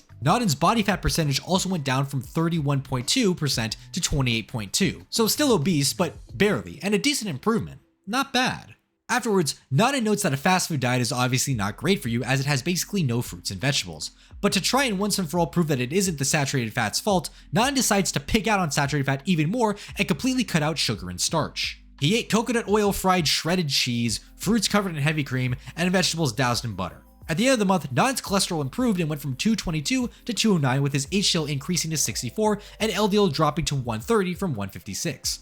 This would be great proof of Nodden's argument if he had logged any of it, but I'm not here to cop out and accuse Nodden of lying about these results as a way to avoid explaining them. That would be lame and unsubstantiated. Plus, there is a very likely explanation, and it has to do with trans fats. With the lack of trans fats in his diet, it does make sense that Nodden's HDL would go up since trans fats lower it. And since he was already eating a high saturated fat diet while eating fast food, cutting those out while still eating a lot of saturated fat could have led to it lowering his LDL. It's also important to note that in spite of Non's LDL being lower, it still isn't in a healthy range. Adults normally want their LDL to be lower than 100, and at 130, Non's is considered elevated.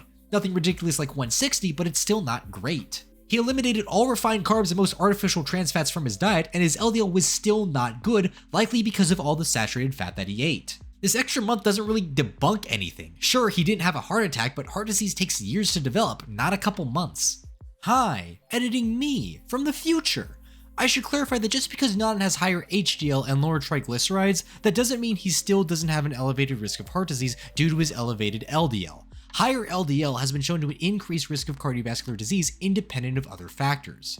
Sure, he's definitely doing better than other people, although he didn't track what he ate at all during this month, which really makes it hard to take what he says about it with anything other than a grain of salt. But it is implied that he ate more fruits and vegetables along with keeping up his increased physical activity from the fast food experiment, so he's definitely gotten healthier from cutting out most junk food and exercising more when compared to his fast food and pre-documentary diet that still might have been low carb, but there's still clearly room for improvement. Sure, he shouldn't be lowering his LDL to the detriment of other aspects of his health, but considering that he was frying cheese in coconut oil and eating vegetables doused in butter, it seems like something he can very easily fix, since that's really just adding saturated fat for the sake of it and portraying it as perfectly healthy. It should also be obvious that one guy using an anecdote from a personal experiment he did can't be used to disprove the many peer-reviewed studies that say the opposite of what he claimed, especially since he didn't record his diet during it. Seriously, why didn't he do that? It would have been genuinely interesting to see what he did. Oh yeah, and also because different people have different genetic predispositions to certain conditions, and obviously an experiment involving one guy can't, account for that. However, Nanan uses this as evidence that everything he's been told about nutrition is a lie, saying how mad he is that for years he ate cereal instead of bacon, and the most unappetizing unseasoned chicken I've ever seen in my life instead of steak. Does Tom know what seasoning is? Genuine question.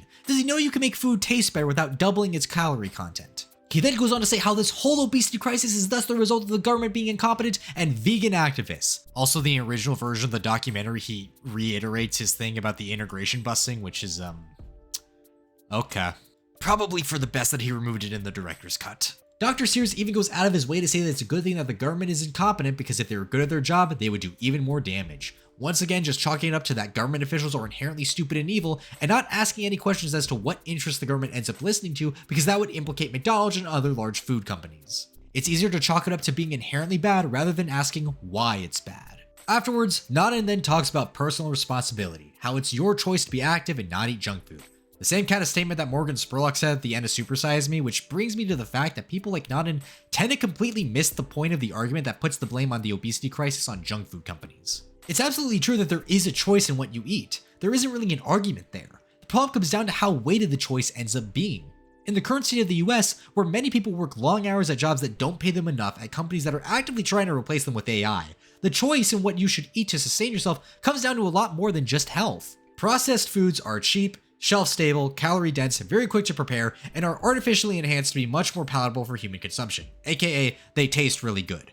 Many of them just focus on the last point and assume that people are lazy or stupid for eating them. That's not something I believe, and to this documentary's credit, despite Nan's personal responsibility spiel and all that, he makes it abundantly clear that he doesn't believe that fat people are those things either. However, unlike FatHead, which says that people who eat unhealthy food just have different values and preferences, I feel like there's much bigger factors in play that lead to people becoming obese. Aside from the economic factors at play like convenience and price, there is evidence showing that being in an environment with a lot of highly processed food leads to more weight gain. In a study done by Dr. Kevin Hall, yeah, the guy that the NewSci hired to try and prove the carbohydrate insulin model of obesity, when participants in a randomized controlled study were given diets filled with highly processed food like sugary cereal and hot dogs, they ate an average of 500 calories more than the group that ate the minimally processed food like oatmeal and grilled chicken. That might seem like a pretty obvious conclusion. However, the diets given to participants had similar calories, sugar, sodium, and fat content overall. The two groups were told to eat as much as they wanted until they felt satisfied, and both sets of meals were considered equally good by participants. So why did one group eat more than the other if they both enjoyed their meals? Aside from calorie density being higher in the processed diet, researchers also found that the unprocessed diet led to hormonal changes that led to a decrease in appetite compared to the processed diet, albeit the researchers aren't aware of exactly why this is happening.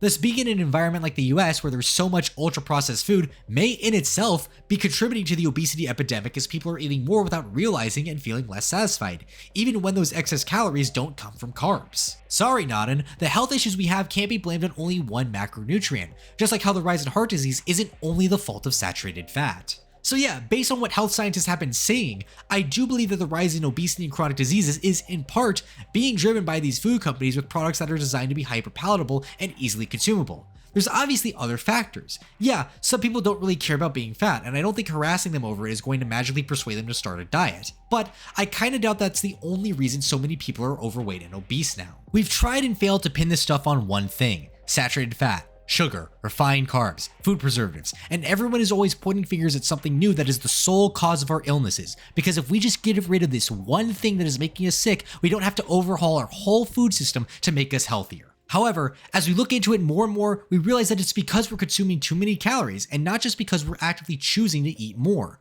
Our food is becoming less filling and yet more calorically dense. Preparing fresh food is often time consuming and expensive. Most people don't want to subsist on just rice and beans despite that being cheap and easy to prepare. It's definitely not just on the food companies to do this. Like I mentioned earlier, the US gives a shit ton of subsidies to agricultural products that are mainly used either as precursors for making junk food or to be used as feed for animal agriculture. At least this documentary was correct about that aspect, if only they also mentioned that switching to a diet higher in animal products would basically fix nothing about that, since the animals that we would be raising for meat will need to eat something, whether it be subsidized grains and soybeans or subsidized grazing farmland. This whole video I haven't even mentioned the environmental toll of a diet centered on increasing animal product consumption. 2/3 of agricultural land are already used for grazing livestock. The diet that FatHead promotes as good for you is genuinely terrible for the environment and at a logistic level, incredibly inefficient. And I say that as someone who eats meat. This doesn't even mention the fact that this solution still primarily benefits grain growers, since we would need more feed to produce more meat, but now I'm rambling. The point I'm trying to get here is that this documentary, which shields corporations from blame, is trying to tell you that we can fix everything by simply eating less carbs and eating more animal products. Because if you eat a ton of animal products, you just won't get fat because you won't overeat. Ignore the data from studies and what scientists have to say, because to acknowledge them is to acknowledge the idea that it isn't easy to fix our public health. Just enjoy the story. It's a nice, simple story, but it's a load of baloney.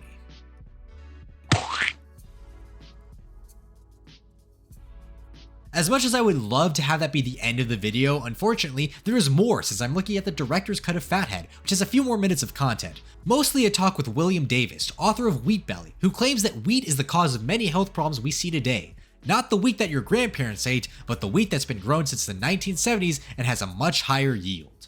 He claims that there are changes in the various proteins in wheat that are making us sick. He's just wrong about this. I'm not even asking a rhetorical question this time. The first clue I had to this being BS is how I've basically never seen any other person claim this. I've seen tons of claims about glucose spikes, vegetable oil, and how saturated fat is actually good for you, but this argument isn't anything I've seen outside this documentary, especially since it doesn't implicate gluten specifically like a lot of other people do. So why is it incorrect? It's pretty simple actually. The proteins in wheat are just straight up not different from the ones we used to grow. That's really it. Plant breeding isn't unique to wheat. Most food crops that we have today are indistinguishable from the crops that we grew in ancient times, since we just kept breeding them to give us more food. Kind of like what we do with livestock, but unlike with that, there's no evidence that these plants that we're growing are directly worse for our health. Aside from a rather quick, baseless claim, the director's cut doesn't have much more to it. It just talks about how Nun's life and how his kids are doing great in Tennessee now while they're on a high-fat diet, and all the weight Tom lost because he stopped eating a bunch of junk food. That's really it. I'm glad his health improved. I can't make smug remarks about his diet because I don't know the specifics of it, and he seems to have overall improved his health based on how he looks now. If he's healthy and his doctor says he's healthy, I'm really not one to judge. My issues with the documentary don't come down to him having a low-carb diet or what he personally chooses to do. It comes down to his corporate dick-sucking and making baseless claims that can lead other people to ignoring the recommendations of their doctor. So with the credits rolling, that was FatHead. Or rather, wait. What the fuck do you mean there's another one? In 2018, Nana released FatHead Kids, and I'm not going to cover it much because it basically says the same shit all over again. You got a doctor telling kids that they should be eating more bacon and sausages, and I don't give a shit if you don't believe that red meat causes cancer and the like. Processed meats are well known to have additives that are carcinogenic, and they're also linked to cardiovascular disease risk, even in studies that link other sources of saturated fat like dairy is beneficial to heart health. There is absolutely no reason to be peddling processed meat as healthy to children. Studies do not recommend them being ingrained as a regular part of anyone's diet. Additionally, Nadan says that you can get kids to eat vegetables by pouring melted butter over them.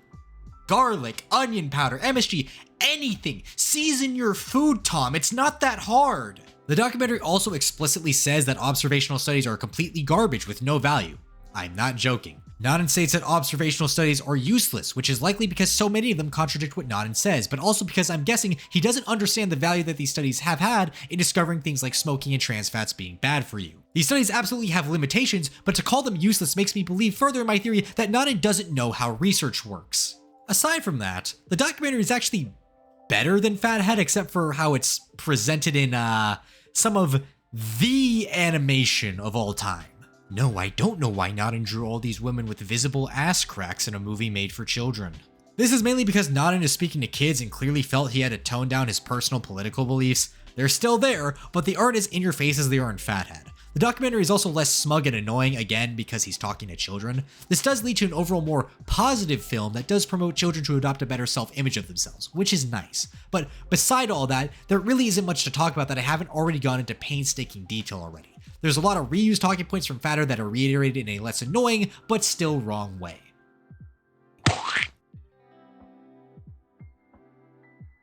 So that was FatHead. Boy, was it an experience. When I did my video on Supersize Me, I wanted to talk about this documentary briefly, but when I watched it, I was so annoyed by this thing and found there to be so much misinformation that I knew I would need to make a separate video if I wanted to talk about it, because I would be discussing it for longer than I did Supersize Me itself. As I rewatched the documentary and looked into the claims listed, I was frankly astonished by how much crap was being spewed at every given moment. There are positives to this documentary, sure. The de-emphasis on being fat being a moral failing is cool and all, but when it's accompanied by the sheer volume of anti-intellectual and just straight up misleading points, it really undermines any value this thing could have. It makes fun of scientists for believing that saturated fat is the cause of all our health woes, and then turns around and tells you that carbs and seed oils are the cause of all your health woes. There's lies by omission constantly in order to prevent the viewer from finding out important context or even what some of the people Naden brings up actually believed. Naden sounds like a smug asshole throughout the whole thing. At least when I'm a smug asshole, I provide sources to my claim, which Naden never does because actually looking into them can reveal information that really hurts the points he wants to make. This whole thing is a mess. I can see why people like it if you actually find Naden funny and don't look into the things he says for yourself. He says that you can eat as many cheeseburgers as you want so long as you don't eat them on a bun. And why would he lie about that? He's a comedian, and the US got fatter when they introduced nutritional guidelines. Now that doesn't mean that people were following those guidelines, but it doesn't matter. Naden challenges authority in this film. He challenges academia, the government, big pharma, so why would you want to dismiss him? You're not a sheep. Why would you defend these institutions?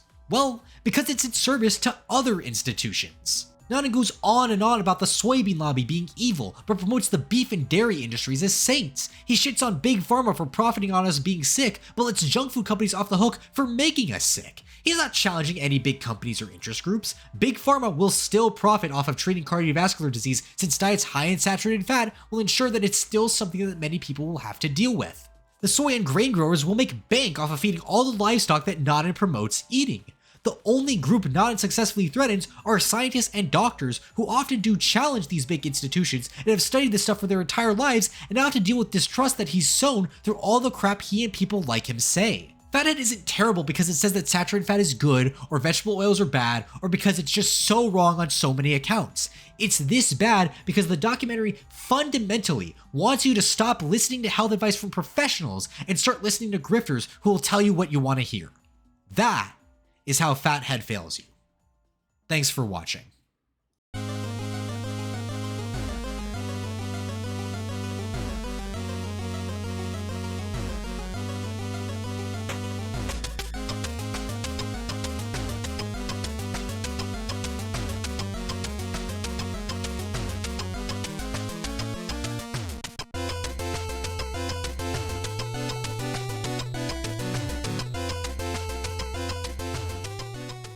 Oh yeah, like and subscribe, I guess. I don't know.